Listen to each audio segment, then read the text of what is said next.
ਪੰਜਾਬ ਮੇਲ USA ਤੁਸੀਂ ਦੇਖ ਰਹੇ ਹੋ ਪ੍ਰੋਗਰਾਮ ਪੰਜਾਬ ਚਰਚਾ। ਪੰਜਾਬ ਦੇ ਪੱਕੇ ਹੋਏ ਮੁੱਦਿਆਂ ਦੇ ਉੱਤੇ ਚਰਚਾ ਕਰਦਾ ਇਹ ਪ੍ਰੋਗਰਾਮ। ਅੱਜ ਮੇਰੇ ਨਾਲ ਸਟੂਡੀਓ ਦੇ ਵਿੱਚ ਨੇ ਮੈਡਮ ਇੰਦਰਜੀਤ ਕੌਰ ਮਾਨ, ਜੋ ਕਿ ਸਾਬਕਾ ਸਰਪੰਚ ਨੇ ਪਿੰਡ ਬੀਰ ਦੇ। ਉਹ ਸਿਆਸੀ ਹਲਕਿਆਂ ਦੇ ਵਿੱਚ ਵੀ ਕਾਫੀ ਸਰਗਰਮ ਨੇ ਤੇ ਅੱਜ ਅਸੀਂ ਉਹਨਾਂ ਦੀ ਰਾਏ ਜਾਣਾਂਗੇ।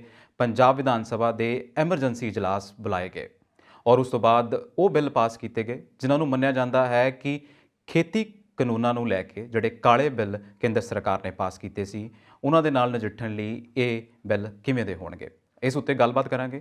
ਤੁਹਾਡਾ ਸਵਾਗਤ ਹੈ ਮੈਡਮ। ਨਮਸਕਾਰ ਜੀ। ਬਹੁਤ ਬਹੁਤ ਐਮਰਜੈਂਸੀ ਇਜਲਾਸ ਬੁਲਾਇਆ ਜਾਂਦਾ ਹੈ, ਉਸ ਤੋਂ ਬਾਅਦ ਬਿੱਲ ਵੀ ਪਾਸ ਕੀਤੇ ਜਾਂਦੇ ਨੇ, ਪਰ ਮਾਹਿਰ ਲਗਾਤਾਰ ਕਹਿ ਰਹੇ ਆ ਕਿ ਇਹ ਡਰਾਮਾ ਹੈ, ਇਹਨਾਂ ਬਿੱਲਾਂ ਦਾ ਕੋਈ ਫਾਇਦਾ ਨਹੀਂ ਹੋਣਾ ਜਾਂ ਇਹ ਬਿੱਲ ਕੁਝ ਨਹੀਂ ਕਰ ਸਕਦੇ। ਤੁਹਾਡਾ ਇਹਦੇ ਉੱਤੇ ਕੀ ਕਹਿਣਾ ਹੈ? ਸਭ ਤੋਂ ਪਹਿਲਾਂ ਜੀ ਪੰਜਾਬ ਮਿਲ ਯੂਐਸਏ ਦਾ ਬਹੁਤ ਬਹੁਤ ਧੰਨਵਾਦ, ਜਿਹੜਾ ਇਸ ਸੈਂਸਿਟਿਵ ਵਿਸ਼ੇ ਦੇ ਉੱਤੇ ਜਾਂ ਇਸ ਵੇਲੇ ਪੰਜਾਬ ਦਾ ਮੁੱਖ ਮੁੱਦਾ ਉਹਦੇ 'ਤੇ ਤੁਸੀਂ ਚਰਚਾ ਕਰ ਰਹੇ ਹੋ ਅਤੇ ਔਰ ਇਸ ਦੀ ਚਰਚਾ ਦੀ ਜ਼ਰੂਰਤ ਵੀ ਹੈ। ਪੰਜਾਬ ਸਰਕਾਰ ਜਿਹੜੇ ਸੈਂਟਰ ਨੇ 3 ਆਰਡੀਨੈਂਸ ਲਿਆਂਦੇ, ਉਹਦੇ ਖਿਲਾਫ ਕਹਿ ਸਕਦੇ ਹਾਂ ਕਿ ਵੀ ਇਜਲਾਸ ਬੁਲਾ ਕੇ, ਸਪੈਸ਼ਲ ਇਜਲਾਸ ਬੁਲਾ ਕੇ ਉਹਦੇ ਵਿੱਚ ਜਿਹੜੇ ਬਿੱਲ ਲੈ ਕੇ ਆਂਦੇ ਗਏ ਆ। ਸਭ ਤੋਂ ਪਹਿਲਾਂ ਤਾਂ ਇਹ ਆ ਕਿ ਇਸ ਇਜਲਾਸ 'ਤੇ ਜਿਹੜਾ ਹੰਗਾਮੀ ਬੁਲਾਇਆ ਗਿਆ, ਇਹਦੇ 'ਤੇ ਪਹਿਲੇ ਗੱਲ ਕਰਨੀ ਬਣਦੀ ਹੈ ਕਿ ਇਜਲਾਸ ਬੁਲਾਉਣਾ ਇਹ ਇੱਕ ਫਾਰਮੈਲਿਟੀ ਪੂਰੀ ਕਰਨ ਦੇ ਬਰਾਬਰ ਸਾਬਤ ਹੋਇਆ। ਅਗਰ ਸਰਕਾਰ ਵਾਕਈ ਇਹਨਾਂ ਮੁੱਦਿਆਂ 'ਤੇ ਸੰਜੀਦਾ ਸੀ ਜਾਂ ਵਾਕਈ ਪੰਜਾਬ ਦੀਆਂ ਬਾਕੀ ਧਿਰਾਂ, ਬਾਕੀ ਪਾਰਟੀਆਂ ਆਪਣੀਆਂ ਜਿਹੜੀਆਂ ਉਹਨਾਂ ਦੀਆਂ ਵਿਰੋਧੀ, ਆਮ ਆਦਮੀ ਪਾਰਟੀ, ਸ਼੍ਰੋਮਣੀ ਅਕਾਲੀ ਦਲ ਨੂੰ ਨਾਲ ਲੈ ਕੇ ਚੱਲਣਾ ਚਾਹੁੰਦੇ ਸੀ, ਉਹਨਾਂ ਦਾ ਸਾਥ ਚਾਹੁੰਦੇ ਸੀ ਜੀ, ਤਾਂ ਉਹਨਾਂ ਨੂੰ ਚਾਹੀਦਾ ਸੀ ਕਿ ਇਸ ਵਿਸ਼ੇ 'ਤੇ ਪਹਿਲਾਂ ਇੱਕ ਸਰਬ ਪਾਰਟੀ ਮੀਟਿੰਗ ਬੁਲਾਉਂਦੇ ਜੀ, ਉਹਦੇ ਵਿੱਚ ਕਿਸਾਨ ਜਥੇਬੰਦੀਆਂ ਦੇ ਆਗੂਆਂ ਨੂੰ ਬੁਲਾਉਂਦੇ ਜੀ, ਜੋ ਸਰਕਾਰ ਬਿੱਲ ਲੈ ਕੇ ਆਉਣਾ ਚਾਹੁੰਦੀ ਸੀ ਉਹਦੇ 'ਤੇ ਚਰਚਾ ਹੁੰਦੀ, ਉਹਦੇ 'ਤੇ ਬਹਿਸ ਹੁੰਦੀ ਔਰ ਇੱਕ ਵਧੀਆ ਹੱਲ ਕੱਢ ਕੇ ਜਿਹੜਾ ਉਹ ਲੈ ਕੇ ਸਰਕਾਰ ਵਿਧਾਨ ਸਭਾ ਦਾ ਵਿਸ਼ੇਸ਼ ਸੈਸ਼ਨ ਬੁਲਾਉਂਦੀ ਜੀ। ਸਭ ਤੋਂ ਪਹਿਲਾਂ ਇਹ ਵੱਡੀ ਕਮੀ ਜਿਹੜੀ ਹੈ, ਬਿੱਲਾਂ ਦੀ ਕਮੀ ਤਾਂ ਜੱਗ ਜ਼ਾਹਿਰ ਹੈ ਕਿ ਬਿੱਲਾਂ ਦੇ ਵਿੱਚ ਕੀ ਕਮੀਆਂ ਨੇ। ਸਭ ਤੋਂ ਵੱਡੀ ਕਮੀ ਸਰਕਾਰ ਨੇ ਸਿਰਫ ਤੇ ਸਿਰਫ ਖਾਨਾ ਪੂਰਤੀ ਕੀਤੀ। ਆਪਣੀਆਂ ਵਿਰੋਧੀ ਪਾਰਟੀਆਂ, ਸ਼੍ਰੋਮਣੀ ਅਕਾਲੀ ਦਲ ਦੇ ਦਬਾਅ ਹੇਠ, ਕਿਉਂਕਿ ਉਹਨਾਂ ਨੇ ਬਾਰ-ਬਾਰ ਇਹ ਕਿਹਾ ਸੀ ਕਿ ਵਿਧਾਨ ਸਭਾ ਦਾ ਸੈਸ਼ਨ ਜਿਹੜਾ ਸਪੈਸ਼ਲ ਬੁਲਾਇਆ ਜਾਵੇ ਜੀ, ਔਰ ਉਹਦਾ ਅਲਟੀਮੇਟਮ ਵੀ ਦੇ ਦਿੱਤਾ ਸੀ ਕਿ ਇੰਨੀ ਦੇਰ ਤੱਕ ਨਹੀਂ ਬੁਲਾਓਗੇ ਤਾਂ ਅਸੀਂ ਜਿਹੜਾ ਉਹ ਸੰਘਰਸ਼ ਕਰਾਂਗੇ ਕਿਸਾਨਾਂ ਦੇ ਨਾਲ। ਉਹ ਉਹਨਾਂ ਨੇ ਆਪਣੀ ਖਾਨਾ ਪੂਰਤੀ ਕੀਤੀ ਜੀ। ਜੋ ਕੰਮ ਸੈਂਟਰ ਸਰਕਾਰ ਨੇ ਕੀਤਾ ਜੀ, ਸੈਂਟਰ ਸਰਕਾਰ ਨੇ ਕੀ ਗਲਤੀ ਕੀਤੀ ਆ, ਗਲਤੀ ਨਹੀਂ ਕੀਤੀ, ਇਹ ਜਾਣਬੁੱਝ ਕੇ ਕੀਤਾ ਜਾਂਦਾ, ਹਮੇਸ਼ਾ ਤੋਂ ਹੁੰਦਾ ਆ ਪੰਜਾਬ ਦੇ ਨਾਲ, ਜਾਂ ਕਿਸਾਨਾਂ ਜਿਹੜੇ ਮੁਲਕ ਦਾ ਪੂਰਾ ਕਿਸਾਨ ਆ ਉਹਦੇ ਨਾਲ ਹਮੇਸ਼ਾ ਤੋਂ ਇਹ ਹੁੰਦਾ ਆ ਰਿਹਾ, ਹੁਣ ਵੀ ਹੋਇਆ। ਉਹਨਾਂ ਨੇ ਆਪਣੇ ਬੰਦ ਕਮਰੇ ਦੇ ਵਿੱਚ ਬੈਠ ਕੇ ਇਹ ਆਡੀਅנס ਤਿਆਰ ਕੀਤੇ, ਤਿਆਰ ਕਰਕੇ ਦੇਸ਼ ਦੇ ਸਾਰੇ ਸੂਬਿਆਂ 'ਤੇ, ਦੇਸ਼ ਦੇ ਉੱਤੇ ਥੋਪੇ, ਕਿਸਾਨਾਂ ਦੇ ਉੱਤੇ ਥੋਪ ਦਿੱਤੇ। ਅਸੀਂ ਮੰਨ ਲੈਂਦੇ ਹਾਂ ਕਿ ਇਹ ਉਹਨਾਂ ਨੇ ਇਹ ਕੰਮ ਕਰ ਦਿੱਤਾ। ਅਸੀਂ ਉਹਨੂੰ ਕਹਿੰਦੇ ਹਾਂ ਕਿ ਇਹ ਸਰਕਾਰ ਕਿਸਾਨਾਂ ਦੇ ਖਿਲਾਫ ਨੇ, ਇਸ ਡੇਟਾ ਨੂੰ ਅਹਿਮੀਅਤ ਨਹੀਂ ਦਿੰਦੇ। ਉਹਨਾਂ ਨੇ ਇਹ ਕੰਮ ਕਰਕੇ ਆਪਣਾ ਸਾਬਤ ਕਰ ਦਿੱਤਾ ਕਿ ਵਨ ਮੈਨ ਸ਼ੋਅ ਆ, ਔਰ ਆਪਣੀ ਹੈਂਕੜਬਾਜ਼ੀ ਦੇ ਵਿੱਚ ਇਹ ਬਿੱਲ ਜਿਹੜਾ ਕਿਸਾਨਾਂ 'ਤੇ ਥੋਪਿਆ। ਫਿਰ ਕੈਪਟਨ ਸਰਕਾਰ ਨੇ ਕੀ ਕੀਤਾ ਜੀ? ਕੈਪਟਨ ਸਰਕਾਰ ਨੇ ਹੂਬਹੂ ਉਹੀ ਕੰਮ ਕੀਤਾ ਜਿਹੜਾ ਸੈਂਟਰ ਨੇ ਕੀਤਾ ਸੀ ਜੀ। ਸੈਂਟਰ ਨੇ ਕਿਸੇ ਦੀ ਸਲਾਹ ਨਹੀਂ ਲਈ, ਸੈਂਟਰ ਨੇ ਪੰਜਾਬ ਆਪਣੀਆਂ ਸਾਰੀਆਂ ਸਰਕਾਰਾਂ ਦੀ ਕਿਸੇ ਵੀ ਗੱਲ ਨੂੰ ਅਹਿਮੀਅਤ ਨਹੀਂ ਦਿੱਤੀ। ਸੈਂਟਰ ਨੇ ਕਿਸਾਨਾਂ ਦੇ ਕੋਲੋਂ ਰਾਏ ਨਹੀਂ ਮੰਗੀ ਕਿ ਉਹਨਾਂ ਨੂੰ ਕਿਹੜੀ ਚੀਜ਼ ਦੀ ਜ਼ਰੂਰਤ ਆ। ਉਹੀ ਕੰਮ ਪੰਜਾਬ ਸਰਕਾਰ ਨੇ ਕੀਤਾ। ਨਾ ਉਹਨਾਂ ਨੇ ਆਪਣੀਆਂ ਨਾਲ ਦੀਆਂ ਵਿਰੋਧੀ ਪਾਰਟੀਆਂ ਦੇ ਕੋਲੋਂ ਕੋਈ ਕਿਸੇ ਕਿਸਮ ਦੀ ਰਾਏ ਲਈ, ਨਾ ਕਿਸਾਨ ਜਥੇਬੰਦੀਆਂ ਨੂੰ ਵਿੱਚ ਸ਼ਾਮਲ ਕੀਤਾ। ਇੰਦਰਜੀਤ ਜੀ, ਮੈਂ ਮਾਫ ਕਰਨਾ ਤੁਹਾਨੂੰ ਰੋਕ ਰਿਹਾ ਹਾਂ, ਪਰ ਜਦੋਂ ਅਸੀਂ ਗੱਲ ਕਰਦੇ ਹਾਂ ਕਿ ਕੈਪਟਨ ਸਰਕਾਰ ਨੇ ਸਲਾਹ ਨਹੀਂ ਲਈ, ਬਿਲਕੁਲ ਨਹੀਂ ਲਈ ਹੋਗੀ, ਸਰਬ ਪਾਰਟੀ ਮੀਟਿੰਗ ਤੁਸੀਂ ਕਹਿੰਦੇ ਕਿ ਨਹੀਂ ਬੁਲਾਈ, ਪਰ ਜਿਹੜੇ ਹਰਦੀਪ ਪੁਰੀ ਨੇ, ਕੇਂਦਰ ਦੇ ਮੰਤਰੀ ਨੇ, ਉਹ ਲਗਾਤਾਰ ਇਹ ਕਹਿ ਰਹੇ ਨੇ ਕਿ ਸ਼੍ਰੋਮਣੀ ਅਕਾਲੀ ਦਲ ਦੇ ਮੰਤਰੀ ਸਾਡੇ ਕੋਲ ਸੀਗੇ, ਉਹਨਾਂ ਨੇ ਤਾਂ ਕੋਈ ਰੌਲਾ ਪਾਇਆ ਨਹੀਂ ਜਦੋਂ ਅਸੀਂ ਬਿੱਲ ਪਾਸ ਕੀਤਾ। ਲਗਾਤਾਰ ਹਰਸਿਮਰਤ ਕੌਰ ਬਾਦਲ ਹੁਣ ਵੀ ਤੱਕ ਯਤਨ ਕਰਦੇ ਰਹੇ ਆ ਕਿ ਮੈਨੂੰ ਨਹੀਂ ਪਤਾ ਕਿਸਾਨ ਕਿਉਂ ਵਿਰੋਧ ਕਰ ਰਹੇ ਆ, ਮੈਂ ਇਹ ਕਹਿ ਰਹੀ ਹਾਂ ਕਿਸਾਨਾਂ ਨੂੰ ਸਮਝਾਇਆ ਨਹੀਂ ਜਾ ਰਿਹਾ, ਸ਼ਾਇਦ ਉਹ ਇਸ ਲਈ ਵਿਰੋਧ ਕਰ ਰਹੇ ਆ। ਅਤੇ ਕਿਤੇ ਨਾ ਕਿਤੇ ਲੱਗਦਾ ਕਿ ਸਿਆਸਤ ਜਿਹੜੀ ਉਹ ਭੱਖੀ ਹੋਈ ਆ, ਸਭ ਉੱਤੋਂ ਕਰ ਰਹੇ ਆ, ਚਾਹੇ ਉਹ ਕੈਪਟਨ ਹੋਣੀ ਨੇ, ਚਾਹੇ ਉਹ ਸ਼੍ਰੋਮਣੀ ਅਕਾਲੀ ਦਲ ਹੈ, ਚਾਹੇ ਲੋਕ ਇਨਸਾਫ ਪਾਰਟੀ ਹੈ, ਚਾਹੇ ਆਮ ਆਦਮੀ ਪਾਰਟੀ ਹੈ। ਦੇਖੋ, ਇਸ ਤਰ੍ਹਾਂ ਹੁੰਦਾ ਕਿ ਸੈਂਟਰ ਗੌਰਮੈਂਟ ਦੇ ਨਾਲ ਪੰਜਾਬ ਦੀ ਸ਼੍ਰੋਮਣੀ ਅਕਾਲੀ ਦਲ ਪਾਰਟੀ ਦਾ ਅਲਾਇੰਸ ਹੈ ਜੀ, ਜੱਗ ਜਾ ਰਿਹਾ, ਕੋਈ ਲੁਕੀ ਛਿਪੀ ਗੱਲ ਨਹੀਂ ਹੈ। ਔਰ ਜਦੋਂ ਅਸੀਂ ਸਾਡਾ ਇੰਪੈਕਟ ਜਦੋਂ ਬਹੁਤ ਛੋਟਾ ਹੋਵੇ ਜੀ, ਪੰਜਾਬ ਇੱਕ ਬੜਾ ਛੋਟਾ ਸੂਬਾ, ਔਰ ਛੋਟੇ ਸੂਬੇ ਦੇ ਵਿੱਚੋਂ ਅਸੀਂ ਇੱਕ ਕਹਿ ਲਓ ਕਿ ਅਸੀਂ ਇੱਕ ਬੂੰਦ ਵੀ ਨਹੀਂ, ਪਰ ਜਦੋਂ ਵੀ ਲੋਕ ਲਹਿਰਾਂ ਉੱਠੀਆਂ ਨੇ ਇਹ ਪੰਜਾਬ ਤੋਂ ਉੱਠੀਆਂ ਨੇ। ਹੁਣ ਵੀ ਅਸੀਂ ਉਹੀ ਗੱਲ ਕਰਾਂਗੇ। ਜਿਹੜਾ ਸ਼੍ਰੋਮਣੀ ਅਕਾਲੀ ਦਲ ਨੇ ਤੁਸੀਂ ਇੱਕਦਮ ਕਿਸੇ ਵੀ ਆਪਣੀ ਭਾਈਵਾਲੀ ਪਾਰਟੀ ਦੇ ਉੱਪਰ, ਉਹ ਵੀ ਜਦੋਂ ਸਾਡੀ ਪਾਵਰ ਬਹੁਤ ਮਾਮੂਲੀ ਹੋਵੇ, ਤਾਂ ਤੁਸੀਂ ਉਸ ਤਰੀਕੇ ਨਾਲ ਨਹੀਂ ਆ ਸਕਦੇ। ਲੇਕਿਨ ਬੀਜੇਪੀ ਨੇ ਜੇ ਕੋਈ ਇਹ ਕਹੇ, ਜਾਂ ਹਰਦੀਪ ਪੁਰੀ ਕਹਿੰਦੇ ਨੇ ਕਿ ਜੀ ਵੀ ਸਾਰੀਆਂ ਪਾਰਟੀਆਂ, ਕਿਹਨੂੰ ਪੁੱਛਿਆ? ਪੰਜਾਬ ਸਰਕਾਰ ਦੇ ਵਿੱਚੋਂ ਮਨਪ੍ਰੀਤ ਬਾਦਲ ਗਏ ਨੇ, ਪੰਜਾਬ ਸਰਕਾਰ ਦੇ ਖੁਦ ਦੇ ਨੁਮਾਇੰਦੇ ਗਏ ਨੇ, ਉੱਥੇ ਉਹ ਕਹਿ ਰਹੇ ਨੇ ਕਿ ਕਿਸੇ ਵੀ ਮੀਟਿੰਗ ਦੇ ਵਿੱਚ ਕਿਸੇ ਮੁੱਖ ਮੰਤਰੀ ਦੀ ਕਿਸੇ ਦੀ ਕੋਈ ਸੁਣਵਾਈ ਨਹੀਂ ਹੋਈ, ਸਿਰਫ ਬੁਲਾ ਕੇ ਚਾਹ ਦਾ ਕੱਪ ਬਣਾ ਕੇ ਪਿਲਾ ਕੇ ਤੇ ਵਾਪਸ ਭੇਜਤਾ। ਨਹੀਂ, ਚਲੋ ਇਹ ਗੱਲਾਂ ਤਾਂ ਅਸੀਂ ਮੰਨਦੇ ਹਾਂ ਕਿ ਇਹ ਵਨ ਮੈਨ ਸ਼ੋ ਹੈ, ਬਹੁਤ ਸਾਰੇ ਵੱਡੇ ਨੇਤਾ ਨਹੀਂ ਰਹੇ ਇਸ ਪਾਰਟੀ ਦੇ ਵਿੱਚ, ਐਲਕੇ ਅਡਵਾਨੀ ਵਰਗੇ, ਪਰ ਚਲੋ ਇਹ ਗੱਲ ਤੇ ਆਪਾਂ ਮੰਨਦੇ ਹਾਂ। ਪਰ ਹਜੇ ਤੱਕ ਇਹ ਮੀਡੀਆ ਦੇ ਉੱਤੇ ਰਿਕਾਰਡ ਹੈ ਕਿ ਬਾਰ-ਬਾਰ ਬੀਬੀ ਹਰਸਿਮਰਤ ਕੌਰ ਬਾਦਲ ਆ ਕੇ ਇਹ ਕਹਿ ਰਹੀ ਸੀ ਕਿ ਕਿਸਾਨ ਜਿਹੜੇ ਨੇ ਉਹ ਉਹਨਾਂ ਨੂੰ ਭੜਕਾਇਆ ਜਾ ਰਿਹਾ, ਇਹ ਬਿੱਲ ਜਿਹੜਾ ਹੈ ਉਹਨਾਂ ਦੇ ਫਾਇਦੇਮੰਦ ਹੈ। ਪਰ ਹੁਣ ਦੇਖੋ ਨਾ, ਜਦੋਂ ਪਾਸਾ ਪਲਟ ਗਿਆ, ਕਿਸਾਨਾਂ ਨੂੰ ਪਤਾ ਲੱਗ ਗਿਆ, ਸਭ ਨੂੰ ਪਤਾ ਲੱਗ ਗਿਆ, ਫਿਰ ਇੱਕਦਮ ਢੋਂਗ ਲਚਣਾ ਸ਼ੁਰੂ ਹੋ ਗਏ ਕਿ ਨਹੀਂ ਜੀ ਅਸੀਂ ਤੁਹਾਡੇ ਨਾਲ ਆ, ਰੈਲੀਆਂ ਨੇ ਕੱਢੀਆਂ ਗਈਆਂ। ਮੇਰੇ ਕਹਿਣ ਦਾ ਮਤਲਬ ਸਿਰਫ ਇੰਨਾ ਹੈ ਕਿ ਸਿਆਸਤ ਬਿਲਕੁਲ ਹੋ ਰਹੀ ਆ, ਹਿੱਤ ਨਹੀਂ ਦੇਖੇ ਜਾ ਰਹੇ। ਤੁਹਾਨੂੰ ਕਿਤੇ ਨਾ ਕਿਤੇ ਲੱਗਦਾ ਹੈ ਕਿ ਇਸ ਟਾਈਮ ਸਾਨੂੰ ਭੁੱਲ ਜਾਣਾ ਚਾਹੀਦਾ ਸੀ ਕਿ ਜੇ ਸਰਬ ਪਾਰਟੀ ਮੀਟਿੰਗ ਨਹੀਂ ਵੀ ਹੋਈ ਤੇ ਅਸੀਂ ਐਮਰਜੈਂਸੀ ਇਜਲਾਸ ਦੇ ਵਿੱਚ ਜਾਈਏ, ਅਸੀਂ ਗੱਲ ਕਰੀਏ ਕਿ ਇਹ ਮੁੱਦਾ ਕਿੱਦਾਂ ਦਾ ਹੈ। ਉਹ ਆਪਾਂ ਤਾਂ ਮੰਨ ਲੈਂਦੇ ਹਾਂ ਕਿ ਚਲੋ ਇਹ ਧੌਂਜ ਹੈ ਨਾ, ਇਸ ਉੱਤੇ ਤੁਹਾਡੀ ਕੀ ਰਾਏ? ਨਹੀਂ, ਇਹ ਸ਼੍ਰੋਮਣੀ ਅਕਾਲੀ ਦਲ ਦੀ ਜਿਹੜੀ ਇਹ ਹੈਗੀ ਆ ਕਿ ਲੋਕਾਂ ਨੂੰ ਮਨਾਉਣ ਦੀ ਕੋਸ਼ਿਸ਼, ਜ਼ਰੂਰ ਪ੍ਰੈਸ਼ਰ ਹੋਏਗਾ ਪ੍ਰਧਾਨ ਮੰਤਰੀ ਦਾ ਕਿ ਵੀ ਕਿਸਾਨਾਂ ਨੂੰ ਸਮਝਾਇਆ ਜਾਏ, ਕਿਸਾਨਾਂ ਨੂੰ ਮਨਾਇਆ ਜਾਏ। ਉਸ ਮਨਾਉਣ ਦੇ ਵਿੱਚ ਮਤਲਬ ਉਹਨਾਂ ਨੇ ਆਪਣਾ ਟਾਈਮ ਜ਼ਰੂਰ ਜਾਇਆ ਕੀਤਾ, ਜਦ ਕਿ ਚਾਹੀਦਾ ਇਹ ਸੀ ਕਿ ਹੋ ਸਕਦਾ ਉਹਨਾਂ ਨੇ ਇਸ ਬਿੱਲ ਨੂੰ ਜਿਸ ਤਰੀਕੇ ਨਾਲ ਹੁਣ ਮਨਿਊਟਲੀ ਸਾਰੀਆਂ ਚੀਜ਼ਾਂ ਦੇਖੀਆਂ ਜਾ ਰਹੀਆਂ, ਹੋ ਸਕਦਾ ਉਹਨਾਂ ਨੇ ਸਿਰਫ ਤੇ ਸਿਰਫ ਪ੍ਰੋਪਰ ਪੇਪਰ ਨਾ ਦੇਖਣ ਤੋਂ ਬਿਨਾਂ ਉਹ ਹੁਣ ਤੱਕ ਕਰਦੇ ਰਹੇ ਕਿ ਹਾਂ ਜੀ ਇਹ ਕਿਸਾਨਾਂ ਦੇ ਹੱਥ ਦੇ ਵਿੱਚ ਆ, ਜਦ ਕਿ ਪਹਿਲੇ ਦਿਨ ਤੋਂ ਬਾਅਦ ਜਦੋਂ ਹੀ ਉਹਨਾਂ ਨੂੰ ਇਹ ਲੱਗਿਆ ਸੀ ਕਿ ਉਹ ਮਨਾਉਣ ਦੀ ਕੋਸ਼ਿਸ਼ ਕਰ ਰਹੇ ਸੀ ਕਿ ਕਿਸਾਨਾਂ ਦੇ ਹੱਕ ਦੀ ਗੱਲ ਕੀਤੀ ਜਾਏ, ਜੋ ਨਹੀਂ ਸੀ ਮੰਨਦੇ ਉਹਨਾਂ ਨੂੰ ਇੰਨਾ ਲੰਬਾ ਜਾਣ ਦੀ ਬਜਾਏ ਇਹ ਆਪਣਾ ਅਸਤੀਫਾ ਉਸ ਤੋਂ ਪਹਿਲਾਂ ਸੌਂਪ ਦੇਣਾ ਚਾਹੀਦਾ ਸੀ। ਹੁਣ ਆਪਾਂ ਮੰਨ ਸਕਦੇ ਹਾਂ, ਹੁਣ ਆਪਾਂ ਕਹਿ ਸਕਦੇ ਹਾਂ, ਕਿਉਂਕਿ ਵੈਸੇ ਵੀ ਜਿਹੜੀ ਸ਼੍ਰੋਮਣੀ ਅਕਾਲੀ ਦਲ ਆ ਉਹ ਪਿੰਡਾਂ ਦੀ ਪਾਰਟੀ ਆ, ਕਿਸਾਨਾਂ ਦੀ ਪਾਰਟੀ ਆ। ਜੇ ਮਤਲਬ ਜਦੋਂ ਸਿਰ ਤੋਂ ਪਾਣੀ ਲੰਘਿਆ ਉਹਨਾਂ ਨੂੰ ਲੱਗਿਆ ਕਿ ਕਿਤੇ ਹੁਣ ਤੱਕ ਅੱਜ ਤੱਕ ਕਦੀ ਸੁਣਵਾਈ ਨਹੀਂ ਹੋਈ, 72 ਤੋਂ ਲੱਗਿਆ ਹੋਇਆ ਪੰਜਾਬ 72 ਤੋਂ ਇਹ MSP ਤੇ ਲੜ ਲਾ, ਕੋਈ ਸੁਣਵਾਈ ਨਹੀਂ ਹੋਈ। ਫਿਰ ਉਸ ਤੋਂ ਬਾਅਦ ਆਪਣੀ ਫੂਡ ਐਗਰੋ ਤੇ ਲੜਦਾ, ਕੋਈ ਸੁਣਵਾਈ ਨਹੀਂ ਹੋਈ। ਆਤਮ ਹੱਤਿਆ ਤੇ ਲੜਦਾ, ਪਾਣੀਆਂ ਨਹੀਂ ਲੜਦਾ। ਅੱਜ ਤੱਕ ਇੱਕ ਵੀ ਸੁਣਵਾਈ ਕੇਂਦਰ ਸਰਕਾਰ ਨੇ, ਜਿਹੜੀਆਂ ਵੀ ਸਰਕਾਰਾਂ ਆ ਗਈਆਂ, ਕਿਸੇ ਨੇ ਨਹੀਂ, ਜਿਹੜਾ ਤੁਸੀਂ ਕਹਿੰਦੇ ਆ ਬਿਹਾਰ, ਜਿਹੜਾ ਅੱਜ ਤੱਕ ਜੇ ਸੁਣਵਾਈ ਨਹੀਂ ਹੋਈ ਤੇ ਬਹੁਤੀ ਆਸ ਤਾਂ ਫਿਰ ਉਹਨਾਂ ਨੂੰ ਇਹਨਾਂ ਤੋਂ ਰੱਖਣੀ ਨਹੀਂ ਸੀ ਚਾਹੀਦੀ। ਬਿਲਕੁਲ, ਇਹ ਜਿਹੜਾ ਅਸਤੀਫਾ ਲੇਟ ਕੀਤਾ, ਇਹਦੇ ਤੋਂ ਫਿਰ ਜਾਂ ਜਿਹੜੀ ਭਾਈਵਾਲੀ ਤੋੜੀ, ਪਰ ਉਹਨਾਂ ਨੇ ਚਾਹੇ ਉਹਨਾਂ ਨੇ ਲੇਟ ਕੀਤਾ, ਚਾਹੇ ਉਹਨਾਂ ਨੇ ਦੇਰ ਕੀਤਾ, ਸਵੇਰ ਕੀਤਾ, ਪਰ ਉਹ ਆਪਣੇ ਕਿਸਾਨਾਂ ਦੇ ਨਾਲ ਖੜੇ। ਬਿਲਕੁਲ, ਜਿਹੜੀ ਹੁਣ ਦੀ ਗੱਲ ਆ, ਹੁਣ ਜੇ ਮਤਲਬ ਸਰਕਾਰਾਂ ਜੋ ਕਰਦੀਆਂ ਹੁੰਦੀਆਂ, ਜੋ ਸੈਂਟਰ ਗਵਰਨਮੈਂਟ ਨੇ ਕੀਤਾ ਉਹ ਪੰਜਾਬ ਨੇ ਵੀ ਕਰਤਾ। ਪੰਜਾਬ ਗਵਰਨਮੈਂਟ ਨੇ ਵੀ ਚਲੋ ਜੇ ਆਪਣੀਆਂ ਭਾਈਵਾਲੀ ਪਾਰਟੀਆਂ ਦੇ ਨਾਲ ਉਹਨਾਂ ਨੂੰ ਇਹ ਡਰ, ਇਹ ਤੌਖਲਾ ਹੈਗਾ ਕਿ ਉਹਨਾਂ ਨੂੰ ਸਭ ਤੋਂ ਸਾਰਾ ਕੁਝ ਆਪਣਾ ਸ਼ੋਅ ਪਹਿਲਾਂ ਨਹੀਂ ਕਰਨਾ, ਐਟਲੀਸਟ ਕਿਸਾਨ ਜਥੇਬੰਦੀਆਂ ਨੂੰ ਤਾਂ ਬੁਲਾ ਕੇ ਉਹਨਾਂ ਦੇ ਨਾਲ ਸਲਾਹ ਮਸ਼ਵਰਾ ਕੀਤਾ ਜਾਂਦਾ ਨਾ ਕਿ ਆਹ ਚੀਜ਼ ਤੁਹਾਡੇ ਹੱਕ ਦੇ ਵਿੱਚ ਹੈ ਕਿ ਨਹੀਂ ਹੈ। ਕਿ ਕੋਈ ਵੀ ਜਦੋਂ ਤੁਸੀਂ ਬਿੱਲ ਪਾਸ ਕਰਨਾ ਹੈ ਤੇ ਸਾਰੇ ਐਮਐਲਏਸ ਕੋ 24 ਘੰਟੇ ਪਹਿਲਾਂ 48 ਘੰਟੇ ਪਹਿਲਾਂ ਆਉਂਦਾ ਹੈ। ਚਲੋ ਉਹ ਸਾਰੇ ਮੰਤਰੀ ਕਹਿ ਰਹੇ ਸੀ ਜੇ 48 ਘੰਟੇ ਨਹੀਂ ਤੇ ਐਮਰਜੈਂਸੀ ਆ ਸਾਨੂੰ 12 ਘੰਟੇ ਨਹੀਂ ਤੇ 7 ਘੰਟੇ ਪਹਿਲਾਂ ਦਿੱਤਾ ਜਾਂਦਾ। ਚਲੋ ਅਸੀਂ ਮੰਨਦੇ ਹਾਂ ਕਿ ਜਿਹੜੀ ਪ੍ਰਕਿਰਿਆ ਹੈ ਇਹਦੇ ਵਿੱਚ ਤਾਂ ਕਮੀ ਹੈ ਹੀ ਹੈ। ਹੁਣ ਇਹਦਾ ਸਿਆਸੀ ਹਲਕਿਆਂ ਦੇ ਉੱਤੇ ਕੀ ਪ੍ਰਭਾਵ ਆ? ਇਹ ਸੰਘਰਸ਼ ਦਾ ਕੀ ਪ੍ਰਭਾਵ ਰਹੂਗਾ? ਰਾਜਨੀਤੀ ਪਾਰਟੀਆਂ, ਕਿਉਂਕਿ ਚੋਣਾਂ ਆ ਰਹੀਆਂ ਨੇ ਅੱਗੇ, ਬਿਲਕੁਲ ਇਹਦੇ ਉੱਤੇ ਕੀ ਪ੍ਰਭਾਵ ਰਹੂਗਾ? ਦੇਖੋ, ਜਿਹੜਾ ਮੌਕੇ ਦਾ ਸੀਗਾ ਕਿ ਕੈਪਟਨ ਸਾਹਿਬ ਇਹ ਕਹਿ ਰਿਹਾ ਕਿ ਬਈ ਦੋਨੋਂ ਪਾਰਟੀਆਂ ਮੇਰੇ ਨਾਲ ਖੜੀਆਂ ਸੀ ਜੀ, ਮੇਰੇ ਨਾਲ ਹੋ ਕੇ ਉਹਨਾਂ ਨੇ ਬਿੱਲ ਨੂੰ ਹਾਂ ਕਿਉਂ ਕੀਤੀ, ਉਹ ਮੇਰੇ ਨਾਲ ਗਵਰਨਰ ਦੇ ਕਿਉਂ ਕਹੇ? ਕਿਉਂਕਿ ਇਸ ਵੇਲੇ ਪਾਰਟੀਆਂ ਆਪਣੇ ਪ੍ਰਭਾਵ ਲੋਕਾਂ ਦੇ ਵਿੱਚੋਂ ਗਵਾ ਚੁੱਕੀਆਂ। ਤਿੰਨੋਂ ਪਾਰਟੀਆਂ ਲੋਕ ਵਿਸ਼ਵਾਸ ਇਸ ਵੇਲੇ ਨਹੀਂ ਕਰ ਰਹੇ ਜੀ। ਉਸ ਵਿਸ਼ਵਾਸ ਦੀ ਬਹਾਲੀ ਵਾਸਤੇ ਜੀ ਕਿ ਵੀ ਜੇ ਆ ਕੇ ਸ਼੍ਰੋਮਣੀ ਅਕਾਲੀ ਦਲ ਜਾਂ ਆਮ ਆਦਮੀ ਪਾਰਟੀ ਵਿਧਾਨ ਸਭਾ ਤੇ, ਕਿਉਂਕਿ ਉੱਥੇ ਕੋਈ ਪੱਤਰਕਾਰ ਤੇ ਹੈ ਨਹੀਂ ਜੀ, ਅੰਦਰ ਦੀ ਕੋਈ ਰਿਕਾਰਡਿੰਗ ਨਹੀਂ ਹੈ ਜਿਹੜੀ ਲੋਕਾਂ ਦੇ ਸਾਹਮਣੇ ਆਉਣੀ ਸੀ, ਉਹ ਕਿਵੇਂ ਵਿਸ਼ਵਾਸ ਦਿਵਾਉਣਗੇ ਕਿ ਅਸੀਂ ਤੁਹਾਡੇ ਨਾਲ ਆ? ਇਹਦੇ ਵਾਸਤੇ ਉਹਨਾਂ ਨੇ ਕੈਪਟਨ ਸਾਹਿਬ ਦਾ ਸਾਥ ਦਿੱਤਾ। ਪਰ ਵਾਰ ਆਉਂਦਿਆਂ ਸਾਰ ਉਹਨਾਂ ਨੇ ਆਪਣੀ ਜੋ ਵੀ ਪ੍ਰਤੀਕਿਰਿਆ ਸੀ ਉਹ ਜ਼ਾਹਰ ਕੀਤੀ ਕਿ ਜਿਹੜਾ ਇਹ ਬਿੱਲ ਤਿੰਨੋਂ ਲੈ ਕੇ ਆਉਂਦੇ ਆ ਕਿ ਜੀ MSP ਤੋਂ ਘੱਟ ਕੋਈ ਖਰੀਦ ਨਹੀਂ ਹੋਊਗੀ, ਜੇ ਖਰੀਦ ਹੋਊਗੀ ਤਾਂ ਉਹਨੂੰ 3 ਸਾਲ ਦੀ ਸਜ਼ਾ ਹੋਊਗੀ। ਠੀਕ ਹੈ ਜੀ, ਇੱਕ ਇਹਨਾਂ ਦਾ ਇਹ ਹੋ ਗਿਆ। ਦੂਸਰਾ ਇਹ ਆ ਕਿ ਵੀ ਜਿਹੜਾ ਪ੍ਰਾਈਵੇਟ ਸੈਕਟਰ ਆ ਉਹਨੂੰ ਜੇ ਉਹ ਖਰੀਦੇਗਾ ਤੇ ਇਸੇ ਮੁੱਲ ਦੇ ਉੱਤੇ ਖਰੀਦੇਗਾ।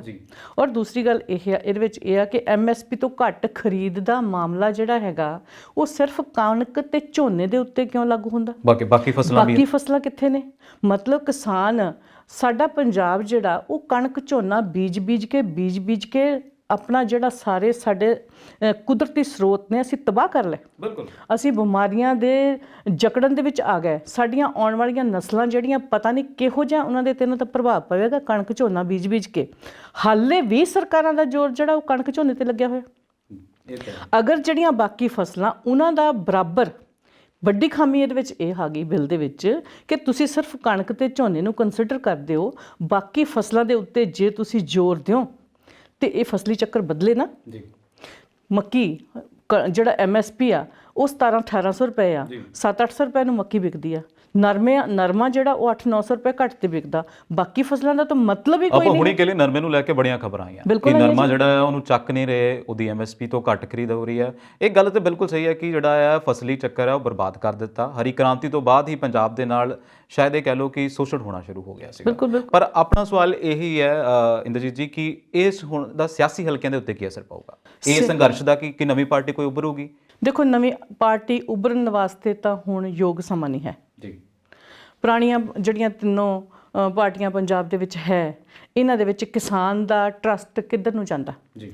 ਕਿਸਾਨ ਭਰੋਸਾ ਕਿੱਥੇ ਕਰਦਾ? ਜਿਹੜਾ ਹੁਣੇ ਝਟਕਾ ਦਿੱਤਾ ਕੈਪਟਨ ਸਰਕਾਰ ਨੇ, ਉਹਦਾ ਕੀ ਅਸਰ ਪੈਂਦਾ ਆਉਣ ਵਾਲਾ ਸਮਾਂ ਦੱਸੇਗਾ ਕਿ ਇੱਕ ਕਿਸਮ ਦਾ ਧੋਖਾ ਹੋ ਗਿਆ ਜੇ ਸਹੀ ਦੇਖਿਆ ਜਾਵੇ। ਤੇ ਕਿਸਾਨ ਜਿਹੜਾ ਇੰਨੇ ਦਿਨਾਂ ਤੋਂ ਜਿਹੜਾ ਰੇਲਾਂ ਦੀਆਂ ਪਟੜੀਆਂ ਮੱਲੀ ਬੈਠਾ ਸੀ, ਜਿਹੜਾ ਦਰਬਦਰ ਹੋਇਆ ਫਿਰਦਾ ਸੀ, ਜਿਹੜਾ ਯੂਥ ਨਾਲ ਤੁਰ ਪਿਆ, ਸਾਰਾ ਕੁਝ ਹੋ ਗਿਆ ਇਸ ਭਖਦੇ ਹੋਏ ਜਿਹੜੇ ਕਹਿ ਲਓ ਕਿ ਵੀ ਜਿਹਨੂੰ ਕਿਸੇ ਸਿਰੇ ਲੱਗਣਾ ਚਾਹੀਦਾ ਸੀ, ਇੱਕ ਕਿਸਮ ਦਾ ਉਹਨਾਂ ਨੇ ਇਹਦੇ ਵਿੱਚ ਖੜੋਤ ਲੈਣ ਦੀ। ਔਰ ਸਰਕਾਰਾਂ ਇੱਦਾਂ ਹੀ ਕਰਦੀਆਂ ਹੁੰਦੀਆਂ। ਕੋਈ ਸਰਕਾਰ ਇਹ ਨਹੀਂ ਚਾਹੁੰਦੀ ਕਿ ਉਹਦੇ ਟਾਈਮ ਪੀਰੀਅਡ ਦੇ ਵਿੱਚ ਕੋਈ ਮੂਵਮੈਂਟ ਚੱਲੇ, ਉਸ ਮੂਵਮੈਂਟ ਦੇ ਨਾਲ ਸਰਕਾਰ ਦੇ ਅਰਥਚਾਰੇ ਨੂੰ ਕੋਈ ਫਰਕ ਪਵੇ, ਉਹਦੀ ਪ੍ਰੋਗਰੈਸ ਦੇ ਵਿੱਚ ਕੋਈ ਫਰਕ ਆਵੇ, ਉਹਦਾ ਲਾਅ ਐਂਡ ਆਰਡਰ ਵਿਗੜੇ। ਹਾਲਾਂਕਿ ਕਿਸਾਨਾਂ ਨੇ ਇੰਨੀ ਕੁ ਸਮਝਦਾਰੀ ਦੇ ਨਾਲ, ਯੂਥ ਨੇ ਇੰਨੀ ਸਮਝਦਾਰੀ ਦੇ ਨਾਲ ਇਸ ਮੂਵਮੈਂਟ ਦੇ ਵਿੱਚ ਹਿੱਸਾ ਲਿਆ ਕਿ ਲੱਖਾਂ ਦੀ ਤਾਦਾਦ ਦੇ ਵਿੱਚ ਭੀੜ ਹੋਣ ਦੇ ਬਾਵਜੂਦ ਵੀ ਕਿ ਮੈਂ ਖਾਸ ਕਰਕੇ ਮਤਲਬ ਯੂਥ ਦਾ ਮੈਨੂੰ ਬਹੁਤ ਮਤਲਬ ਇਹ ਅੱਛੀ ਚੀਜ਼ ਲੱਗੀ ਆ ਕਿ ਕਹਿੰਦੇ ਕਿ ਪੰਜਾਬ ਅਸਹਿਣਸ਼ੀਲ ਸੂਬਾ ਹੋ ਗਿਆ। ਇਹ ਗੱਲ ਬਹੁਤ ਵਾਰੀ ਨਿਕਲਦੀ ਆ ਰਹੀ ਹੈ ਕਿ ਪੰਜਾਬ ਇੱਕ ਅਸਹਿਣਸ਼ੀਲ ਸੂਬਾ ਹੋ ਗਿਆ, ਲੇਕਿਨ ਸਾਬਤ ਕਰ ਦਿੱਤਾ ਪੰਜਾਬ ਦੇ ਯੂਥ ਨੇ, ਪੰਜਾਬ ਦੇ ਕਿਸਾਨ ਨੇ, ਪੰਜਾਬ ਦੇ ਮਜ਼ਦੂਰ ਨੇ ਕਿ ਜਿਹੜਾ ਪੰਜਾਬ ਆ ਉਹ ਸਹਿਣਸ਼ੀਲ ਸੂਬਾ ਨਹੀਂ ਹੈ, ਉਹ ਸੰਘਰਸ਼ ਕਰਨ ਵਾਲਾ ਸੂਬਾ ਹੈ। ਔਰ ਉਹਨੂੰ ਜਿੰਨੀ ਦੇਰ ਸੰਘਰਸ਼ ਕਰਨਾ ਪਊਗਾ ਇਹਨਾਂ ਚੀਜ਼ਾਂ ਤੇ ਕਰੇਗਾ। ਪੋਲੀਟੀਕਲੀ ਤਿੰਨਾਂ ਪਾਰਟੀਆਂ ਨੇ, ਦੂਸਰੀਆਂ ਦੋਨਾਂ ਸ਼੍ਰੋਮਣੀ ਅਕਾਲੀ ਦਲ ਨੇ, ਆਮ ਆਦਮੀ ਪਾਰਟੀ ਨੇ ਆਪਣੇ ਆਪ ਨੂੰ ਕਿਸਾਨਾਂ ਦੇ ਨਾਲ ਖੜੇ ਆ ਕਿ ਉਹ ਤੁਹਾਡੇ ਨਾਲ ਨੇ, ਇਹ ਸਾਬਤ ਕਰਨ ਵਾਸਤੇ ਉਹ ਕੈਪਟਨ ਸਾਹਿਬ ਦੇ ਨਾਲ ਖੜੇ। ਬਿਲਕੁਲ ਇੰਦਰਜੀਤ ਜੀ, ਆਪਾਂ ਗੱਲ ਕਰਾਂਗੇ ਇਸ ਬਾਰੇ ਕਿ ਵਾਕਈ ਇਹ ਸੰਘਰਸ਼ ਦੀ ਬਹੁਤ ਖਾਸ ਗੱਲ ਹੈ ਕਿ ਯੂਥ ਜਿਹੜਾ ਹੈ ਉਹ ਨਾਲ ਚੜ ਗਿਆ। ਔਰ ਪੰਜਾਬ ਦੀ ਬਹੁਤ ਸੋਹਣੀ ਗੱਲ ਹੈ ਜਿੱਥੇ ਕਿਹਾ ਜਾਂਦਾ ਸੀ ਕਿ ਨੌਜਵਾਨ ਪੀੜ੍ਹੀ ਸੁੰਨ ਹੋ ਗਈ ਹੈ, ਉਹ ਇੱਕ ਵਾਰ ਫਿਰ ਤੋਂ ਜਾਗ ਗਈ ਹੈ। ਇਸ ਵਿਸ਼ੇ ਉੱਤੇ ਹੋਰ ਵੀ ਗੱਲ ਕਰਾਂਗੇ, ਪਰ ਇੱਥੇ ਰੁਕਦੇ ਹਾਂ ਇੱਕ ਛੋਟੇ ਜਿਹੇ ਬ੍ਰੇਕ ਦੇ ਲਈ। ਪੰਜਾਬ ਮੇਲ USA ਚੈਨਲ ਦਾ ਸ਼ਾਨਦਾਰ ਉਪਰਾਲਾ। ਅਮਰੀਕਾ ਦੀ ਇਮੀਗ੍ਰੇਸ਼ਨ ਪਾਲਿਸੀ 'ਚ ਲੇਟੈਸਟ ਕੀ ਚੱਲ ਰਿਹਾ ਹੈ? ਅਮਰੀਕਾ ਦੀ ਸਿਆਸਤ ਕਿੱਦਾਂ ਰੰਗ ਬਦਲ ਰਹੀ ਹੈ? ਇਹ ਸਭ ਜਾਣਨ ਲਈ ਵੇਖੋ ਪੰਜਾਬ ਮੇਲ USA ਚੈਨਲ ਦਾ special show US immigration and politics with attorney at law Jaspreet Singh.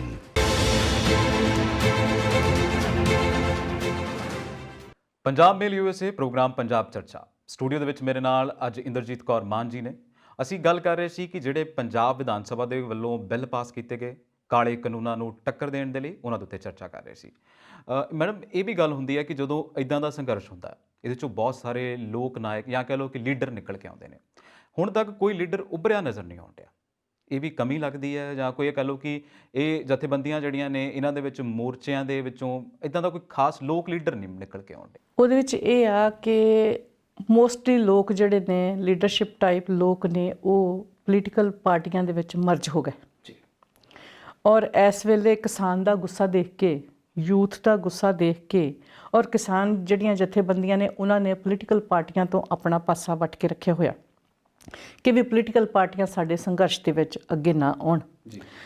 ਔਰ ਜਿਹੜਾ ਮੋਸਟਲੀ ਜੇ ਕੋਈ ਇਹ ਮੰਨ ਲੈਂਦੇ ਆਪਾਂ ਕਿ ਵੀ 10 ਬੰਦੇ ਆਪਣੇ ਇੱਕ ਕੰਸਟੀਚੁਐਂਸੀ ਲਾ ਲਓ, ਉਹਦੇ ਵਿੱਚੋਂ 10 ਬੰਦੇ ਮੋਹਰੀ ਹੁੰਦੇ ਨੇ ਜੀ। ਹਰੇਕ ਪਾਰਟੀ ਦੇ ਵਿੱਚ ਹੁੰਦੇ 10 20 50 ਜਿੰਨੇ ਵੀ ਬੰਦੇ, ਅਗਰ ਉਹਨਾਂ ਚੋਂ ਇੱਕ ਵੀ ਬੰਦਾ ਜਾ ਕੇ ਉਸ ਸੰਘਰਸ਼ ਦੇ ਵਿੱਚ ਸ਼ਾਮਲ ਹੋਏਗਾ ਤੇ ਫਿਰ ਉਹਦੇ ਤੇ ਇਲਜ਼ਾਮ ਲੱਗਣ ਕਿ ਜੀ ਇਹ ਆਪਣੇ ਸਾਡੇ ਸੰਘਰਸ਼ ਨੂੰ ਹਾਈਜੈਕ ਕਰਨਾ ਹੈ। ਮੂਵਮੈਂਟ ਅਜੇ ਜਿਹੜੀ ਆ, ਹਾਂ ਮੂਵਮੈਂਟ ਅਜੇ ਇਹਨੂੰ ਕਹਿ ਲਓ ਕਿ ਹਜੇ ਅਸੀਂ ਪੈਰ ਪੱਟਿਆ, ਪੰਜਾਬ ਨੇ ਅਜੇ ਪੈਰ ਪੱਟਿਆ। ਇਸ ਬਿੱਲ ਦੇ ਨਾਲ ਉਹਨਾਂ ਨੂੰ ਇਹ ਬਲ ਜ਼ਰੂਰ ਮਿਲ ਗਿਆ ਕਿ ਅਸੀਂ ਦੇਸ਼ ਦੇ ਵਿੱਚ ਪਹਿਲੇ ਨੰਬਰ 'ਤੇ ਆ ਕਿ ਸਾਡੀ ਸਰਕਾਰ ਨੇ ਸਾਡੇ ਇਹਨਾਂ ਬਿੱਲਾਂ ਨੂੰ ਰੱਦ ਕਰਨ ਦੀ ਕੋਸ਼ਿਸ਼ ਕੀਤੀ, ਹਾਲਾਂਕਿ ਉਹਦਾ ਕੋਈ ਇੰਪੈਕਟ ਨਹੀਂ ਹੈ। ਨਾ ਤਾਂ ਗਵਰਨਰ ਨੇ ਸਾਈਨ ਕਰਨੇ ਆ, ਨਾ ਰਾਸ਼ਟਰਪਤੀ ਨੇ ਕਰਨਾ। ਇਹ ਤਾਂ ਸੰਘਰਸ਼ ਹੈ, ਇਹ ਇੱਕ ਪਹਿਲ ਆ। ਬਿਲਕੁਲ ਇਹ ਇੱਕ ਪਹਿਲ ਆ, ਬਿਲਕੁਲ ਇਹ ਇੱਕ ਪਹਿਲ ਕੀਤੀ ਆ। ਉਹਨਾਂ ਨੂੰ ਇਹ ਬਲ ਜ਼ਰੂਰ ਮਿਲਿਆ ਕਿ ਸਾਰੀਆਂ ਪੋਲੀਟੀਕਲ ਪਾਰਟੀਆਂ ਸਾਡੇ ਨਾਲ ਖੜੀਆਂ ਨੇ।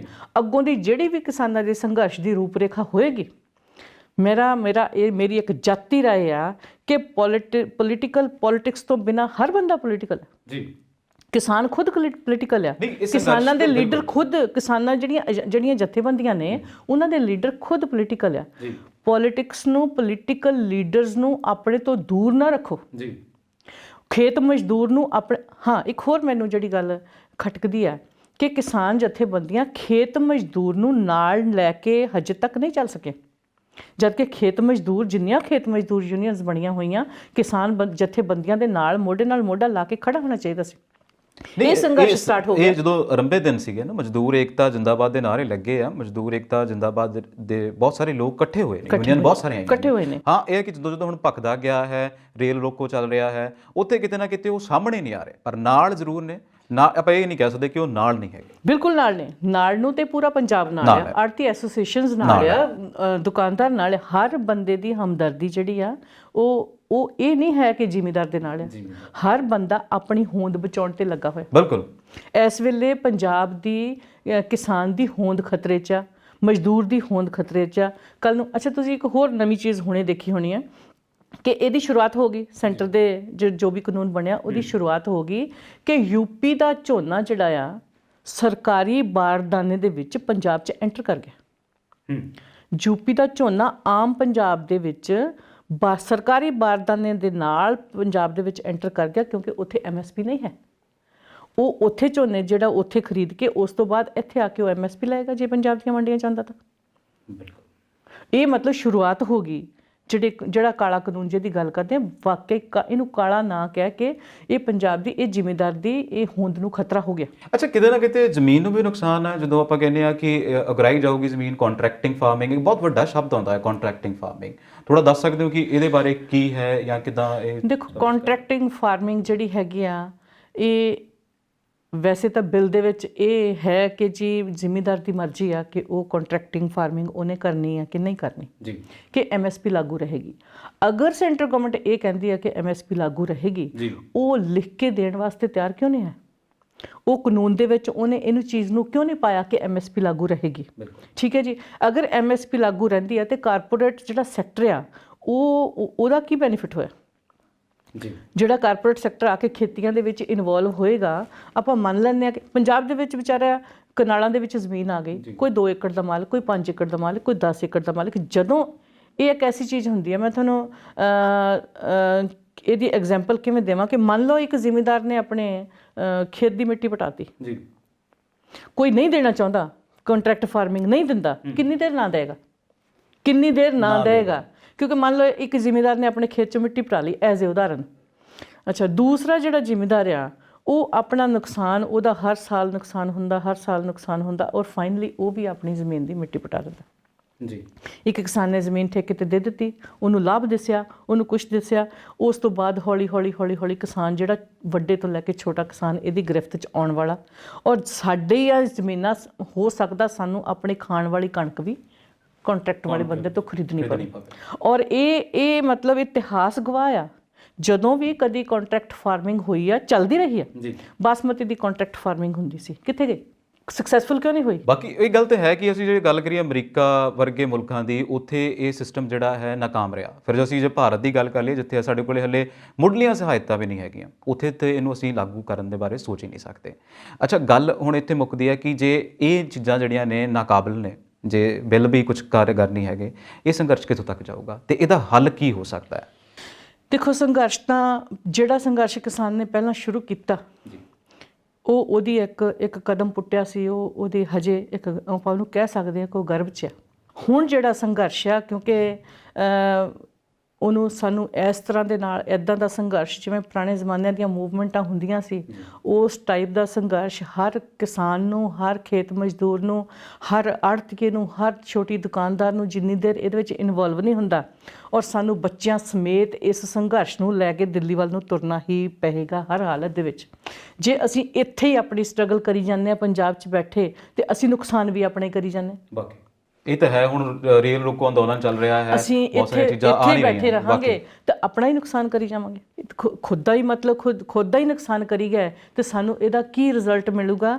ਕਿਸਾਨ ਜਥੇਬੰਦੀਆਂ ਨੂੰ ਇੱਕ ਵਾਕਿਆ ਹੀ ਇੱਕ ਮਤਲਬ ਇਹ ਆ ਵੀ ਇਹ ਲੋਕਾਂ ਨੂੰ ਇਸ ਤਰੀਕੇ ਨਾਲ ਕੋਈ ਆਪਣੀ ਪਲੈਨਿੰਗ ਕਰਨੀ ਚਾਹੀਦੀ ਹੈ, ਬੈਠ ਕੇ ਬਲੂ ਪ੍ਰਿੰਟ ਬਣਾਉਣਾ ਚਾਹੀਦਾ ਆ। ਸਟਰਗਲ ਕੀਤੇ ਬਿਨਾਂ, ਮੂਵਮੈਂਟ ਖੜੀ ਕੀਤੇ ਬਿਨਾਂ ਤਾਂ ਇਹ ਚੱਲਣਾ ਨਹੀਂ ਕੰਮ। ਪੰਜਾਬ ਨੇ ਪੂਰੇ ਮੁਲਕ ਦੇ ਵਿੱਚ ਆਪਣਾ ਡੰਕਾ ਹਮੇਸ਼ਾ ਤੋਂ ਹਰ ਚੀਜ਼ ਲਈ ਵਜਾਇਆ, ਔਰ ਇਸ ਵਾਰ ਵੀ ਉਹ ਕਾਮਯਾਬ ਹੋਇਆ ਹਰ ਚੀਜ਼ ਵਾਸਤੇ। ਬੇਸ਼ੱਕ ਇਹਨਾਂ ਕਾਨੂੰਨਾਂ ਦਾ ਕੋਈ ਕੱਲ੍ਹ ਨੂੰ ਕੋਈ ਰਿਜ਼ਲਟ ਨਿਕਲਣਾ ਨਹੀਂ ਨਿਕਲਣਾ, ਪਰ ਪੰਜਾਬ ਨੇ ਸਭ ਤੋਂ ਪਹਿਲੇ ਨੰਬਰ 'ਤੇ ਇਹ ਕਦਮ ਉਠਾਇਆ ਜੀ, ਖੇਤੀ ਬਿੱਲਾਂ ਦੇ ਖਿਲਾਫ ਡਟ ਕੇ ਖੜੇ ਹੋਣ ਦਾ। ਕਿਸਾਨ ਜਿਹੜਾ ਪੰਜਾਬ ਦਾ, ਹਰਿਆਣੇ ਦਾ, ਸਭ ਤੋਂ ਪਹਿਲਾਂ ਇਹਨਾਂ ਕਿਸਾਨਾਂ ਨੇ ਸਭ ਤੋਂ ਜ਼ਿਆਦਾ ਦੁਨੀਆ ਦੇ ਵਿੱਚ ਆਪਣਾ ਧਿਆਨ ਖਿੱਚਿਆ, ਸਾਰੀ ਦੁਨੀਆ ਦਾ ਧਿਆਨ ਖਿੱਚਿਆ, ਸਿਰਫ ਤੇ ਸਿਰਫ ਕਿਸਾਨ ਜਿਹੜਾ ਉਹ ਪੰਜਾਬ ਦਾ। ਇਸ ਖਿੱਚੇ ਹੋਏ ਧਿਆਨ ਨੂੰ ਹੁਣ ਬਰਕਰਾਰ ਰੱਖਣ ਵਾਸਤੇ ਔਰ ਸਟਰਗਲ ਜਿਹੜੀ ਹੈ ਤੇਜ਼ ਕਰਨ ਵਾਸਤੇ, ਆਪਣੀ ਮੂਵਮੈਂਟ ਨੂੰ ਸਿਰੇ ਲਾਉਣ ਵਾਸਤੇ ਸਾਨੂੰ ਬਹੁਤ ਵੱਡੇ ਸੰਘਰਸ਼ ਦੀ ਲੋੜ ਹੈ, ਜਿਹਦੇ ਵਿੱਚ ਔਰਤਾਂ, ਬੱਚੇ, ਬੀਬੀਆਂ, ਸਾਡੇ ਬਜ਼ੁਰਗ, ਸਾਨੂੰ ਸਭ ਨੂੰ ਨਿਕਲਣਾ ਪੈਣਾ। ਜਿੱਦਾਂ ਹਮੇਸ਼ਾ ਤੋਂ ਪੰਜਾਬ ਮੂਵਮੈਂਟਾਂ ਆਪਣੀਆਂ ਸਿਰੇ ਲਾਉਂਦਾ, ਇਸ ਵਾਰ ਵੀ ਲਾਉਣੀ ਪਏਗੀ। ਨਹੀਂ ਤਾਂ ਮੂਵਮੈਂਟਾਂ ਤਾਂ ਅਸੀਂ 72 ਤੋਂ ਕਰੀ ਜਾਂਦੇ ਖੇਤੀ ਦੀਆਂ, ਔਰ ਸਾਡੀਆਂ ਸਕਸੈਸਫੁਲ ਨਹੀਂ ਹੁੰਦੀਆਂ। ਸਰਕਾਰਾਂ ਇਹਨੂੰ ਫੇਲ ਕਰਨ 'ਤੇ ਜ਼ੋਰ ਲੱਗਿਆ ਹੁੰਦਾ। ਹੁਣ ਐਸੇ ਬਿੱਲ ਤੋਂ ਬਾਅਦ ਜ਼ਿਮੀਂਦਾਰ ਥੋੜ੍ਹਾ ਰਿਲੈਕਸ ਹੋ ਗਿਆ ਜੀ ਕਿ ਜੀ 14 ਤਰੀਕ ਦਾ ਟਾਈਮ ਦੇ ਦਿੱਤਾ। ਕੀ 14 ਤਰੀਕ ਤੋਂ ਨਾਲ 14 ਤਰੀਕ ਦਾ ਟਾਈਮ ਦੇ ਕੇ ਕੋਈ ਬਲੂ ਪ੍ਰਿੰਟ ਪੰਜਾਬ ਦੇ ਲੋਕਾਂ ਦੇ ਅੱਗੇ ਰੱਖਿਆ ਜਾਵੇ ਕਿ ਅਸੀਂ ਕੀ ਕਰਨਾ ਉਸ ਤੋਂ? ਪਰ ਮੈਨੂੰ ਲੱਗਦਾ ਕਿਤੇ ਨਾ ਕਿਤੇ ਕਿਸਾਨ ਜਥੇਬੰਦੀਆਂ ਜਿਹੜੀਆਂ ਨੇ ਉਹ ਰੁਕੀਆਂ ਨਹੀਂ ਹੈ, ਨਾ ਹੀ ਥੰਮੀਆਂ ਨੇ। ਬਿਲਕੁਲ, ਉਹਨਾਂ ਨੇ ਤਾਂ ਲਗਾਤਾਰ ਜਿਹੜਾ ਹੈ ਇਹ ਮੂਵਮੈਂਟ ਜਿਹੜਾ ਹੈ ਜਾਰੀ ਰੱਖਿਆ। ਹੁਣ ਦੇਖਣਾ ਕਿ ਇਹਨਾਂ ਦੇ ਵੱਲੋਂ ਬਿਆਨ ਕੀ ਆਉਂਦਾ, ਕੀ ਅੱਗੇ ਨਿਕਲਦਾ। ਹੁਣ ਅਸੀਂ ਪਿੰਡਾਂ ਦੇ ਵਿੱਚੋਂ ਕਿੱਦਾਂ ਕੱਢਣਾ? ਅਸੀਂ ਪਿੰਡਾਂ ਦੇ ਵਿੱਚੋਂ 200, 400, 600 ਬੰਦੇ ਅਸੀਂ ਕਿਵੇਂ ਮੂਵਮੈਂਟ ਖੜੀ ਕਰਨੀ ਆ? ਇਹ ਪੈਦਲ ਮਾਰਚ, ਇਹ ਪੰਜਾਬ ਦੀਆਂ ਸਾਨੂੰ ਸੜਕਾਂ ਭਰੀਆਂ ਹੋਈਆਂ ਜਾਂਦੀਆਂ ਦਿੱਲੀ ਨੂੰ ਨਜ਼ਰ ਆਉਣੀਆਂ ਚਾਹੀਦੀਆਂ। ਉਧਰ ਨੂੰ ਮੂੰਹ ਕਰਾਂਗੇ ਤੇ ਇਸ ਸੰਘਰਸ਼ ਨੂੰ ਬੰਨੇ ਲਾਵਾਂਗੇ। ਦੂਸਰੀ ਗੱਲ, ਜੇ ਅਸੀਂ ਦੇਸ਼ ਦੀ ਰਹਿਨੁਮਾਈ ਕਰ ਸਕਦੇ, ਇਸ ਵੇਲੇ ਅਸੀਂ ਦੇਸ਼ ਨੂੰ ਲੀਡ ਦਿੱਤੀ ਆ ਸੰਘਰਸ਼ ਦੇ ਵਿੱਚ ਵੀ ਤੇ ਬਿੱਲ ਰੱਦ ਕਰਨ ਦੇ ਮਸਲੇ ਦੇ ਵਿੱਚ ਵੀ। ਇਹਨੂੰ ਲੀਡ ਜਿਹੜੀ ਦਿੱਤੀ ਹੋਈ, ਇਹਨੂੰ ਬਰਕਰਾਰ ਰੱਖਣ ਵਾਸਤੇ ਸਾਨੂੰ ਸਟੇਟਾਂ ਨੂੰ ਆਪਣੇ ਨਾਲ ਜੋੜ ਕੇ ਤੁਰਨਾ ਪਏਗਾ। ਇਹਦੇ ਲਈ ਸ਼੍ਰੋਮਣੀ ਅਕਾਲੀ ਦਲ ਨੇ ਪਹਿਲ ਕੀਤੀ ਹੋਈ ਹੈ ਕਿ ਉਹ ਬਾਕੀ ਸਟੇਟਾਂ ਨੂੰ ਨਾਲ ਲੈ ਕੇ ਇਹਦੇ ਵਿੱਚ ਆਪਣੇ ਨਾਲ ਤੋਰਨਾ ਚਾਹੁੰਦੇ, ਔਰ ਕਾਫੀ ਹੱਦ ਤੱਕ ਮੈਨੂੰ ਲੱਗਦਾ ਕਾਮਯਾਬ ਵੀ ਹੋਣਗੇ। ਲੰਬਾ ਸੰਘਰਸ਼ ਆ। ਇਸ ਵੇਲੇ ਜਿਹੜਾ ਜ਼ਿਮੀਂਦਾਰ ਆ ਉਹ ਆਪਣੀ ਕਣਕ ਬੀਜਣ ਦੇ ਵਿੱਚ ਬਿਜ਼ੀ ਹੋਇਆ। ਕਣਕ ਬੀਜੇ, ਦਾਣੇ ਚਾਹੀਦੇ ਨੇ ਮੁਲਕ ਨੂੰ, ਉਹਨੂੰ ਬੀਜ ਕੇ ਇਹ ਸਾਨੂੰ ਦੁਬਾਰਾ ਤੋਂ ਨਿਕਲਣਾ ਪੈਣਾ। ਤੇ ਮੈਂ ਖਾਸ ਕਰਕੇ ਜਿਹੜੀਆਂ ਸਾਡੇ ਸਟੇਟ ਦੀਆਂ ਜਿਵੇਂ ਨੌਜਵਾਨ ਆਪਣਾ ਮੁੰਡੇ ਨਿਕਲੇ ਨੇ, ਸਾਰੇ ਨਿਕਲੇ ਨੇ, ਮੈਂ ਖਾਸ ਕਰਕੇ ਆਪਣੀਆਂ ਬੀਬੀਆਂ, ਭੈਣਾਂ, ਨੌਜਵਾਨ, ਲੜਕੇ ਸਭ ਨੂੰ ਇਹ ਅਪੀਲ ਕਰਨੀ ਚਾਹੁੰਦੀ ਹਾਂ ਕਿ ਬਈ ਸਾਨੂੰ ਆਪ ਇਸ ਸੰਘਰਸ਼ ਦੇ ਵਿੱਚ ਸਾਨੂੰ ਬਰਾਬਰੀ ਚਾਹੀਦੀ ਆ। ਅਸੀਂ ਬਰਾਬਰੀ ਮੰਗਦੇ ਹਾਂ। ਜੇ ਅਸੀਂ ਸੁੱਖ ਦੇ ਵਿੱਚ ਹਿੱਸੇਦਾਰ ਹਾਂ ਬਰਾਬਰ ਦੇ, ਅਸੀਂ ਜੋਬਾਂ ਦੇ ਵਿੱਚ ਹਿੱਸੇਦਾਰ ਬਣਦੇ ਹਾਂ, ਅਸੀਂ ਹਰ ਚੀਜ਼ ਦੇ ਵਿੱਚ ਹਿੱਸੇਦਾਰ ਬਣਦੇ ਹਾਂ, ਤਾਂ ਸਾਨੂੰ ਆਪਣੇ ਘਰ ਛੱਡ ਕੇ ਆਪਣੇ ਇਸ ਸੰਘਰਸ਼ ਦੇ ਵਿੱਚ ਬਰਾਬਰ ਦੀ ਹਿੱਸੇਦਾਰੀ ਪਾਉਣੀ ਪਏਗੀ। ਵਾਕਈ, ਨਹੀਂ ਤਾਂ ਕਿਸਾਨਾਂ ਨੂੰ ਕਿਹਾ ਜਾਂਦਾ ਹੈ ਕਿ ਉਹਨਾਂ ਨੂੰ ਸਿਰ ਖੁਰਕਣ ਦੀ ਵੇਲ ਨਹੀਂ ਹੈਗੀ। ਕਹਾਵਤ ਹੈ ਕਿ ਕਿਸਾਨ ਦੀ ਮਾਂ ਮਰ ਗਈ, ਉਹਨੇ ਭੜੋਲੇ 'ਚ ਪਾ ਦਿੱਤੀ, ਹੈ ਨਾ। ਪਰ ਹੁਣ ਇਹ ਜਿਹੜਾ ਸਮਾਂ ਹੈ ਇਕੱਠੇ ਚੱਲਣ ਦਾ ਹੈ। ਆਪਣਾ ਚੁੱਲ੍ਹਾ ਢਾਉਣ ਨਾਲ ਕੋਈ ਜਿਹੜਾ ਹੱਲ ਹੈ ਉਹ ਨਹੀਂ ਹੋਣਾ ਹੈਗਾ। ਦਿੱਲੀ ਵੱਲ ਰੁਖ ਕਰਨਾ ਪੈਣਾ ਹੈ, ਮਿਲ ਕੇ ਰੁਖ ਕਰਨਾ ਪੈਣਾ ਹੈ। ਦੇਖਦੇ ਨੇ ਕਿ ਕੀ ਸੰਘਰਸ਼ ਜਿਹੜਾ ਹੈ ਇਹ ਮੋੜ ਲੈਂਦਾ ਹੈ। ਪੰਜਾਬ ਸਰਕਾਰ ਨੇ ਇੱਕ ਫੈਸਲਾ ਕੀਤਾ ਹੈ ਕਿ 2.5 ਏਕੜ ਦਾ ਮਾਲਕ ਜਿਹੜਾ ਹੈ ਉਹਦੀ ਜ਼ਮੀਨ ਕੁਰਕ ਨਹੀਂ ਕੀਤੀ ਜਾਊਗੀ ਜੇ ਉਹਨੇ ਕਿਤੇ ਉਹ ਲੋਨ ਲਿਆ ਹੈ। ਤੁਸੀਂ ਇਸ ਨੂੰ ਇੰਦਰਜੀਤ ਜੀ ਕਿੱਦਾਂ ਦੇਖਦੇ ਹੋ? ਇਹ ਵਧੀਆ ਫੈਸਲਾ ਹੈ ਜਾਂ ਕਿਵੇਂ ਦਾ ਫੈਸਲਾ ਹੈ? ਇਹ ਕਾਂਗਰਸ ਪਾਰਟੀ ਨੇ ਆਪਣੇ ਚੋਣ ਮੈਨੀਫੈਸਟੋ ਦੇ ਵਿੱਚ ਇੱਕ ਮੱਦ ਪਾਈ ਸੀ ਕਿ ਵੀ ਸਰਕਾਰ ਬਣੇਗੀ ਤੇ 10 ਏਕੜ ਤੱਕ ਜਿਹੜਾ ਕਿਸਾਨ ਆ ਉਹਦੀ ਜ਼ਮੀਨ ਕੁਰਕ ਨਹੀਂ ਹੋਏਗੀ। ਇਹ ਇੱਕ ਮੌਕਾ ਸੀ, ਇਹ ਇੱਕ ਵਧੀਆ ਇਸ ਵੇਲੇ ਜਿਵੇਂ ਜ਼ਿਮੀਂਦਾਰ ਪਹਿਲਾਂ ਹੀ ਵਿਚਾਰਾ ਜ਼ਖਮਾਂ 'ਤੇ ਲੂਣ ਛਿੜਕਣ ਵਾਲੀ ਗੱਲ ਸੀ, ਪਹਿਲਾਂ ਹੀ ਬਹੁਤ ਪਰੇਸ਼ਾਨੀ ਦੇ ਵਿੱਚ, ਇੱਕ ਮੌਕਾ ਸੀ, ਇੱਕ ਰਾਹਤ ਸੀ। ਜਿਹੜੇ ਆਪਣੇ ਚੋਣ ਮੈਨੀਫੈਸਟੋ ਦੇ ਨਾਲ ਕੀਤਾ ਹੋਇਆ ਜਿਹੜਾ ਵਾਅਦਾ ਸੀ, ਜੇ ਉਹਨੂੰ 10 ਏਕੜ ਤੱਕ ਕੀਤਾ ਜਾਂਦਾ, 2.5 ਏਕੜ ਤੱਕ ਬਹੁਤ ਘੱਟ ਜ਼ਿਮੀਂਦਾਰ ਇਹਦਾ ਫਾਇਦਾ ਲੈ ਸਕਣਗੇ। ਉਹ ਵੀ ਹਜੇ ਇਹਨਾਂ ਨੇ ਇਹਨੂੰ ਐਜ਼ ਏ ਲਾਅ ਅਜੇ ਤੱਕ ਲੈ ਕੇ ਆਉਣ ਦੇ ਵਿੱਚ ਟਾਈਮ ਲੱਗੇਗਾ। ਕਿੰਨੀ ਦੇਰ ਲਾਉਂਦੇ, ਕਿੰਨੀ ਦੇਰ ਨਹੀਂ ਲਾਉਂਦੇ। ਹਾਂ, ਇੱਕ ਬਿੱਲ ਪਾਸ ਕੀਤਾ ਗਿਆ, ਵਧੀਆ ਕਦਮ ਆ, ਪਰ ਚਾਹੀਦਾ ਸੀ ਕਿ ਆਪਣਾ ਵਾਅਦਾ ਜਿਹੜਾ ਉਹ ਪੂਰਾ ਕੀਤਾ ਜਾਂਦਾ। ਇੱਕ ਹੋਰ ਚੀਜ਼ ਜਿਹੜੀ ਆ ਕਿ ਅਸੀਂ ਇਸ ਵੇਲੇ ਪ੍ਰਾਈਵੇਟ ਕਾਰਪੋਰੇਟ ਦੇ ਖਿਲਾਫ ਕਿ ਵੀ ਨਿੱਜੀ ਕੰਪਨੀਆਂ ਸਾਡਾ ਸ਼ੋਸ਼ਣ ਕਰਨਗੀਆਂ, ਨਿੱਜੀ ਕੰਪਨੀਆਂ ਸਾਨੂੰ ਤਬਾਹ ਕਰ ਦੇਣਗੀਆਂ। ਅਤੇ ਜਦੋਂ ਹੀ 2017 ਦੇ ਵਿੱਚ ਸਰਕਾਰ ਬਦਲੀ ਆ ਪੰਜਾਬ ਦੇ ਵਿੱਚ, ਤਾਂ ਆਉਂਦਿਆਂ ਹੀ ਕੈਪਟਨ ਸਾਹਿਬ ਨੇ ਇੱਕ ਫੈਸਲਾ ਕੀਤਾ ਸੀ ਕਿ ਜਿਹੜਾ ਕਾਰਪੋਰੇਟ ਸੈਕਟਰ ਹੈ ਜਾਂ ਨਿੱਜੀ ਕੰਪਨੀਆਂ, ਉਹਨਾਂ ਨੂੰ ਪੰਜਾਬ ਦੇ ਵਿੱਚ ਪੂਰੀ ਖੁੱਲ੍ਹ ਹੋਏਗੀ ਕਿ ਜਿੱਥੋਂ ਮਰਜ਼ੀ ਆਪਣਾ ਉਹ ਖਰੀਦਦਾਰੀ ਕਰ ਸਕਦੇ। ਇਸ ਵੇਲੇ ਇਹ ਵੀ ਇੱਕ ਵੱਡਾ ਮੌਕਾ ਸੀ ਕਿ ਉਹ ਜਿਹੜਾ ਕਾਨੂੰਨ ਆ ਉਹਨੂੰ ਵਾਪਸ ਲਿਆ ਜਾਂਦਾ। ਉਹ ਵਾਪਸ ਲੈਣ ਦੇ ਨਾਲ ਕੁਛ ਨਾ ਕੁਛ ਰਾਹਤ ਲੋਕਾਂ ਨੂੰ ਹੋਰ ਮਿਲਦੀ ਆ ਕਿ ਜਿਹੜੇ ਹਰ ਕਰਦੀਆਂ ਫਿਰਦੀਆਂ ਪ੍ਰਾਈਵੇਟ ਸੈਕਟਰ। ਪਰ ਕਿਤੇ ਨਾ ਕਿਤੇ ਇੰਦਰਜੀਤ ਜੀ ਗੱਲ ਇਹ ਹੈ ਨਾ ਕਿ ਫਿਰ ਤਾਂ ਪੂਰੀ ਇਕਾਨਮੀ ਡਾਮਾਡੋਲ ਹੋ ਜਾਊਗੀ ਜੇ ਅਸੀਂ ਗੱਲ ਕਰੀਏ ਕਿ ਕਿਉਂਕਿ ਖਜ਼ਾਨਿਆਂ ਦਾ ਤਾਂ ਸਾਨੂੰ ਹਾਲ ਪਤਾ ਹੀ ਆ, ਮੂੰਹ ਖੁੱਲ੍ਹੇ ਨੇ, ਇਹਨਾਂ ਦੇ ਲਈ ਬਹੁਤ ਨੇ, ਪਰ ਜਿਹੜੇ ਆਮ ਲੋਕਾਂ ਦੇ ਖਰਚੇ ਆ ਉਹਨਾਂ ਦੇ ਲਈ ਸਰਕਾਰਾਂ ਕੋਲ ਹੈ ਨਹੀਂ। ਪਰ ਜੇ ਕਿਤੇ ਨਾ ਕਿਤੇ ਇੱਦਾਂ ਦੇ ਕਾਨੂੰਨ ਰੱਦ ਕਰ ਦਿੱਤੇ ਜਾਣ, ਇੱਦਾਂ ਦੇ ਬਹੁਤ ਸਾਰੇ ਹੋਰ ਵੀ ਕਾਨੂੰਨ ਨੇ, ਫਿਰ ਤਾਂ ਇਕਾਨਮੀ ਡਾਮਾਡੋਲ ਹੋ ਜਾਏ। ਨਹੀਂ, ਇਹਦੇ ਨਾਲ ਇਕਾਨਮੀ ਦਾ ਕੋਈ ਸੰਬੰਧ ਨਹੀਂ। ਜਦੋਂ ਸਰਕਾਰ MSP ਤੇ ਹੈ ਕਿ ਅਸੀਂ MSP ਦੇ ਉੱਤੇ ਖਰੀਦਾਂਗੇ, ਫਿਰ ਨਿੱਜੀ ਕੰਪਨੀਆਂ ਆ ਕੇ ਘੱਟ ਰੇਟ 'ਤੇ ਖਰੀਦਦੀਆਂ ਨੇ। ਉਹ ਕਿਉਂ ਖਰੀਦਣ? ਜੇ ਕਿਸੇ ਮੌਸਮ ਦੀ ਮਾਰ, ਤੁਹਾਨੂੰ ਹੁਣ ਦੀ ਮੈਂ ਲੇਟੈਸਟ ਦੱਸਦੀ ਹਾਂ ਕਿ ਇਸ ਵਾਰ ਫਸਲ ਬਹੁਤ ਵਧੀਆ ਜਾ ਰਹੀ ਸੀ ਝੋਨੇ ਦੀ, ਔਰ ਜਿਹੜਾ ਲਾਸਟ ਦੇ ਵਿੱਚ ਆ ਕੇ 15-20 ਦਿਨ ਜਿਹੜੀ ਹੁਮਸ ਰਹੀ ਆ ਪੰਜਾਬ ਦੇ ਵਿੱਚ, ਉਸ ਹੁਮਸ ਨੇ ਘੱਟੋ ਘੱਟ ਨਹੀਂ ਤਾਂ 15% ਜਿਹੜਾ ਫਸਲ ਦਾ ਝਾੜ ਘਟਾ ਦਿੱਤਾ।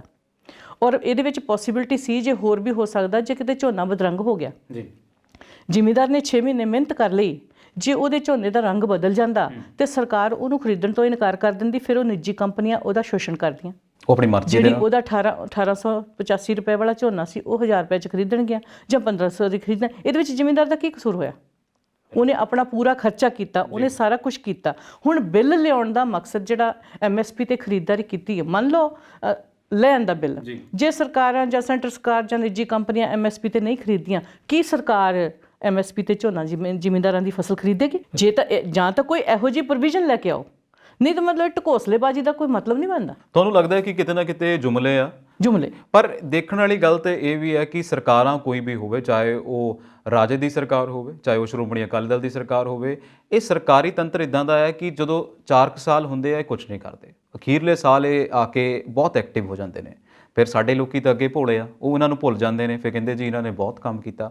ਹੁਣ ਆਪਾਂ ਕਹਿ ਲਈਏ ਕਿ ਕੈਪਟਨ ਹੁਣੀ ਵੀ ਐਂ ਹੀ ਕਰ ਰਹੇ ਨੇ, ਤੇ ਜੇ ਸ਼੍ਰੋਮਣੀ ਅਕਾਲੀ ਦਲ ਉਹ ਵੀ ਕੁਝ ਘੱਟ ਨਹੀਂ ਹੈਗਾ। ਤੁਹਾਨੂੰ ਲੱਗਦਾ ਕਿ ਇਹ ਚੀਜ਼ ਨਹੀਂ ਹੋਣੀ ਚਾਹੀਦੀ? ਜੇ ਤੁਸੀਂ ਜਿੱਤੇ ਹੋ, ਵੋਟਾਂ ਲਈਆਂ ਨੇ, ਤੇ ਤੁਹਾਨੂੰ ਆਪਣੇ ਸ਼ਹਿਰ ਦੇ ਵਿੱਚ ਰਹਿ ਕੇ, ਮਤਲਬ ਆਪਣੇ ਪੰਜਾਬ ਦੇ ਵਿੱਚ ਰਹਿ ਕੇ, ਸੂਬੇ ਦੇ ਵਿੱਚ ਰਹਿ ਕੇ ਉਹਨਾਂ ਦਾ ਕੰਮ ਕਰ ਦੇਣਾ ਚਾਹੀਦਾ। ਦੇਖੋ, ਮੈਂ ਪਿਛਲੇ 20 ਸਾਲ ਦੇ ਵਿੱਚ 20 ਸਾਲ ਤੋਂ ਮੈਂ ਸਿਆਸਤ ਦੇ ਵਿੱਚ ਮੇਰਾ ਦਖਲ ਹੈਗਾ, ਜੁੜੀ ਹੋਈ ਹਾਂ ਮੈਂ ਇਹਦੇ ਵਿੱਚ। ਮੈਨੂੰ ਇੱਕ ਐਸੀ ਚੀਜ਼ ਨਜ਼ਰ ਨਹੀਂ ਆਈ ਅੱਜ ਤੱਕ, ਰਾਹਤ, ਅਲੱਗ ਤੋਂ ਇੱਕ ਰਾਹਤ ਜਿਹੜੀ ਰੂਟੀਨ ਦੇ ਜਿਹੜੀ ਸਾਡੀ ਜ਼ਿੰਦਗੀ ਉਹਦੇ ਵਿੱਚ ਇੱਕ ਐਸੀ ਰਾਹਤ ਆ ਜਿਹੜੀ ਕਾਂਗਰਸ ਪਾਰਟੀ ਨੇ ਪੰਜਾਬ ਨੂੰ ਦਿੱਤੀ ਹੋਵੇ। ਜਿੰਨੀਆਂ ਭਲਾਈ ਦੀਆਂ ਸਕੀਮਾਂ, ਜਿੰਨਾ ਜ਼ਿਮੀਂਦਾਰ ਨੂੰ ਅੱਜ ਤੱਕ ਕੋਈ ਰਾਹਤ ਮਿਲੀ ਆ, ਜਾਂ ਬਿਜਲੀ ਦੇ ਬਿੱਲ ਮਾਫ ਕੀਤੇ ਆ, ਜਾਂ ਕੋਈ ਵੀ ਚੀਜ਼ਾਂ ਹੈਗੀਆਂ, ਜਿੰਨੀਆਂ ਚੀਜ਼ਾਂ ਕੀਤੀਆਂ, ਇਹ ਸਾਰੀਆਂ ਦੀਆਂ ਸਾਰੀਆਂ ਪ੍ਰਕਾਸ਼ ਸਿੰਘ ਬਾਦਲ ਲੈ ਕੇ ਆਏ। ਹਰ ਚੀਜ਼ ਮੈਂ ਕੱਲੀ ਨੂੰ ਹੁਣ ਗਿਣਾਂਗੇ, ਸਾਰੀ ਦੁਨੀਆ ਜਾਣਦੀ ਹੈ। ਆਪਾਂ ਇਹ ਕਹਿੰਦੇ ਕਿ ਸਬਸਿਡੀ ਤਾਂ ਸੈਂਟਰ ਦੀ ਹੈ ਨਾ, ਸਬਸਿਡੀ ਸੈਂਟਰ ਦੀ ਹੈ, ਸਬਸਿਡੀ ਸੈਂਟਰ ਦੀ ਆਪਾਂ ਮੰਨ ਲਈ, ਪਰ ਜੇ ਆਪਾਂ ਬਿਜਲੀ ਦੇ ਬਿੱਲ ਦੀ ਗੱਲ ਕਰਦੇ ਹਾਂ, ਕਿਹਨੇ ਸ਼ੁਰੂਆਤ ਕੀਤੀ? ਉਹ ਇੱਕ ਛੋਟੀ ਚੀਜ਼ ਨਹੀਂ ਹੈ ਪੰਜਾਬ ਦੇ ਕਿਸਾਨ ਨੂੰ ਬਿਜਲੀ ਦੇਣੀ, ਔਰ ਇਹ ਕੋਈ ਮਤਲਬ ਭੀਖ ਵੀ ਨਹੀਂ ਹੈ, ਕਿਸਾਨ ਦਾ ਹੱਕ ਬਣਦਾ। ਜਿਹੋ ਜਿਹਾ ਰੇਟ ਨੇ, ਹੁਣ ਤੁਸੀਂ ਦੇਖੋਗੇ ਸਰਕਾਰੀ, ਆਪਾਂ ਬਾਕੀ ਪੰਜਾਬ ਦੇ ਜਿਹੜੇ ਸਰਕਾਰੀ ਤੰਤਰ ਹੈ ਉਹਦੀ ਗੱਲ ਕਰ ਲੈਂਦੇ, ਸਰਕਾਰੀ ਮੁਲਾਜ਼ਮ ਦੀ ਗੱਲ ਕਰ ਲੈਂਦੇ। ਆਜ਼ਾਦੀ ਤੋਂ ਲੈ ਕੇ ਹੁਣ ਤੱਕ 200, 300, 400% ਤੱਕ ਉਹਨਾਂ ਦੀਆਂ ਸੈਲਰੀਜ਼ ਜਿਹੜੀਆਂ ਉਹ ਵਧੀਆਂ, 200, 300% ਤੱਕ ਸੈਲਰੀਜ਼ ਵਧ ਗਈਆਂ। ਔਰ ਉਹਨਾਂ ਦੇ ਨਾਲ ਉਹਨਾਂ ਨੂੰ ਪਤਾ ਨਹੀਂ ਕਿੰਨੇ ਕੁ ਭੱਤੇ, ਇਹ TA DA ਭੱਤੇ, ਇਹ ਉਹਨਾਂ ਦੇ ਰਹਿਣ ਦਾ ਖਰਚਾ, ਇਹ ਉਹਨਾਂ ਦੇ ਸਾਬਣ ਦਾ ਖਰਚਾ, ਇਹ ਉਹਨਾਂ ਦੇ ਤੇਲ ਦਾ ਖਰਚਾ, ਇਹ ਉਹਨਾਂ ਦੇ ਫੈਮਿਲੀ ਨੂੰ ਕਿਤੇ ਘੁਮਾਉਣ ਲੈ ਕੇ ਜਾਣ ਦਾ ਖਰਚਾ। ਕੀ ਜ਼ਿਮੀਂਦਾਰ ਦੇ ਵਿੱਚ ਕੋਈ ਇਮੋਸ਼ਨਸ ਨਹੀਂ ਹੈ? ਕੀ ਜ਼ਿਮੀਂਦਾਰ ਦਾ ਪਰਿਵਾਰ ਨਹੀਂ ਹੈ? ਕੀ ਜ਼ਿਮੀਂਦਾਰ ਦੇ ਬੱਚੇ ਨੂੰ ਕਿਸੇ ਚੀਜ਼ ਦੀ ਜ਼ਰੂਰਤ ਨਹੀਂ ਹੈ? ਕੀ ਜ਼ਿਮੀਂਦਾਰ ਕੱਪੜੇ ਧੋ ਕੇ ਨਹੀਂ ਪਾਉਂਦਾ? ਉਹ ਕਿਤੇ ਯਾਤਰਾ ਨਹੀਂ ਕਰਦਾ, ਉਹਦਾ ਸਭ ਕੁਝ ਕਿੱਥੇ ਆ? ਮਤਲਬ ਉਹਦੀ ਕਿੰਨੀ ਪਰਸੈਂਟ ਫਸਲ ਦਾ ਰੇਟ ਵੱਧ ਗਿਆ ਹੁਣ ਤੱਕ? ਕੋਈ ਐਨਾਲਿਸਿਸ ਤਾਂ ਹੋਵੇ, ਕਿਤੇ ਕੁਝ ਬੈਠਿਆ ਤਾਂ ਜਾਵੇ, ਪਰ ਕੋਈ ਇਹ ਤਾਂ ਕੀਤਾ ਚਲੋ ਤਾਂ ਜਾਏ। ਆਪਾਂ ਗੱਲ ਕਰੀਏ ਕਿ ਤੰਤਰ ਸਾਰਾ ਇਦਾਂ ਦਾ ਹੈ। ਇਹ ਜੇ ਆਪਾਂ ਕਹੀਏ ਕਿ ਸ਼੍ਰੋਮਣੀ ਅਕਾਲੀ ਦਲ ਟਾਈਮ ਇਹ ਹੋ ਰਿਹਾ ਤੇ ਉਦੋਂ ਵੀ ਨਹੀਂ ਇਹ ਕੁਝ ਹੋ ਰਿਹਾ। ਐਮਐਸਪੀ ਹੁਣ ਵੀ ਅਸੀਂ ਗੱਲ ਕਰ ਰਹੇ ਹਾਂ, ਐਮਐਸਪੀ ਰੌਲਾ ਪੈਣ ਡਿਆ, ਐਮਐਸਪੀ ਹੋਵੇ ਕਿੰਨਾ ਸਾਨੂੰ ਹਜੇ ਤੱਕ ਨਹੀਂ ਪਤਾ, ਕਲੀਅਰ ਨਹੀਂ ਹੈਗਾ। C2 ਫਾਰਮੂਲਾ ਜਿਹੜਾ ਹੈ ਉਹ ਇਹਨਾਂ ਦਾ ਸਰਕਾਰਾਂ ਦਾ ਹੀ ਬਣਾਇਆ ਹੋਇਆ, ਉਹਨੂੰ ਹੁਣ ਲਾਗੂ ਕਰਨ 'ਚ ਇੰਨਾ ਟਾਈਮ ਲਿਆ ਜਾ ਰਿਹਾ। ਉਹ ਗਲਤ ਧੜਵੰਜਦੀ ਹੈ ਕਿ ਧੜਵੰਜ ਹਰ ਕੋਈ ਕਰ ਰਿਹਾ। ਤੇ ਪਰ ਹੁਣ ਆਪਾਂ ਇਹ ਗੱਲ ਕਰਦੇ ਹਾਂ ਅਖੀਰ ਦੇ ਵਿੱਚ ਆ ਕੇ ਕਿ ਇਸ ਸੰਘਰਸ਼ ਦਾ ਜਿਹੜਾ ਹੈ ਅੰਤ ਕੀ ਹੋਏਗਾ? ਤੁਹਾਨੂੰ ਕੀ ਲੱਗਦਾ ਕਿ ਲੋਕ ਲਹਿਰ ਕਦੋਂ ਤੱਕ ਜਾਏਗੀ? ਇਹ ਲੋਕ ਲਹਿਰ ਲੰਬੀ ਚੱਲਣ ਵਾਲੀ, ਕਿਉਂਕਿ ਇਹਨਾਂ ਨੂੰ ਕਾਨੂੰਨਾਂ ਨੂੰ ਵਾਪਸ ਕਰਵਾਉਣ ਦੀ ਜ਼ਰੂਰਤ ਤਾਂ ਸਿਰਫ ਪੰਜਾਬ ਰੱਖਦਾ, ਬਾਕੀ ਸਟੇਟਾਂ ਨੂੰ ਨਾਲ ਲੈ ਕੇ ਤੁਰੇਗਾ ਸੰਘਰਸ਼। ਕਿਉਂਕਿ ਸੰਘਰਸ਼ ਜਿਹੜਾ ਹੈਗਾ ਆ ਉਹ ਸ਼ੁਰੂ ਤੋਂ ਲੈ ਕੇ ਹੁਣ ਤੱਕ ਜਿੰਨੀਆਂ ਮੂਵਮੈਂਟਸ ਹੁੰਦੀਆਂ, ਪੰਜਾਬ ਉਹਦਾ ਮੋਹਰੀ ਸੂਬਾ ਰਿਹਾ ਤੇ ਹੁਣ ਵੀ ਮੋਹਰੀ ਸੂਬਾ ਰਹੇਗਾ। ਪਰ ਇਹ ਸੰਘਰਸ਼ ਲੰਬਾ ਚੱਲਣ ਵਾਲਾ, ਕਿਉਂਕਿ ਮੋਦੀ ਸਾਹਿਬ ਦਾ ਜਿਹੜਾ ਅੜੀਅਲ ਰਵੱਈਆ ਆ ਜਾਂ ਜਿਹੜਾ ਉਹਨਾਂ ਦੀ ਈਗੋ ਆ ਕਿ ਮੈਂ ਕਰ ਦਿੱਤਾ, ਹੁਣ ਇਹ ਪਿੱਛੇ ਪੈਰ ਨਹੀਂ ਪਟਿਆ। ਕਿਤੇ ਨਾ ਕਿਤੇ ਦੇਖਿਆ ਜਾ ਰਿਹਾ ਕਿ ਕੋਈ ਬਿਆਨਬਾਜ਼ੀ ਨਹੀਂ ਹੋ ਰਹੀ, ਕੋਈ ਕੁਝ ਕਿਹਾ ਵੀ ਨਹੀਂ ਜਾ ਰਿਹਾ, ਪਰਵਾਹ ਹੀ ਨਹੀਂ ਹੈ। ਪਰਵਾਹ ਨਹੀਂ, ਇਦਾਂ ਲੱਗ ਰਿਹਾ ਕਿ ਪਰਵਾਹ ਬਿਲਕੁਲ ਨਹੀਂ ਹੈ। ਜੇ ਪਰਵਾਹ ਹੁੰਦੀ ਤੇ ਕਿਸਾਨ ਜਥੇਬੰਦੀਆਂ ਨੂੰ ਉੱਥੇ ਬੁਲਾ ਕੇ ਬੇਇੱਜ਼ਤ ਥੋੜੀ ਕੀਤਾ ਜਾਂਦਾ। ਉਹਨਾਂ ਨੂੰ ਪਰਵਾਹ ਹੀ ਨਹੀਂ ਹੈ, ਉਹ ਪੰਜਾਬ ਨੂੰ ਬੋਦਰ ਹੀ ਨਹੀਂ ਕਰਦੇ, ਉਹ ਪੰਜਾਬ ਨੂੰ ਉਹਨਾਂ ਨੂੰ ਕੋਈ ਮੈਟਰ ਹੀ ਨਹੀਂ ਹੈ। ਮਤਲਬ ਉਹਨਾਂ ਨੂੰ ਪਤਾ ਕਿ ਕਿੰਨੀਆਂ ਸੀਟਾਂ ਆ ਜਾਣੀਆਂ ਉੱਥੋਂ। ਗੱਲ ਤਾਂ ਸਾਰੀ ਪੋਲੀਟਿਕਸ ਦੀ ਆ, ਉਹਨਾਂ ਨੂੰ ਕੋਈ ਫਰਕ ਹੀ ਨਹੀਂ ਪੈਂਦਾ। ਮੈਜੋਰਟੀ ਦੇ ਨਾਲ ਉਹਨਾਂ ਨੇ ਇਹ, ਕਿਉਂਕਿ ਉਹਨਾਂ ਦੀ ਕੋਈ ਮੈਜੋਰਟੀ ਹੈ, ਉਹਨਾਂ ਨੂੰ ਕਿਸੇ ਦੀ ਜ਼ਰੂਰਤ ਨਹੀਂ ਹੈ, ਕਾਨੂੰਨ ਪਾਸ ਕਰ ਦਿੱਤੇ।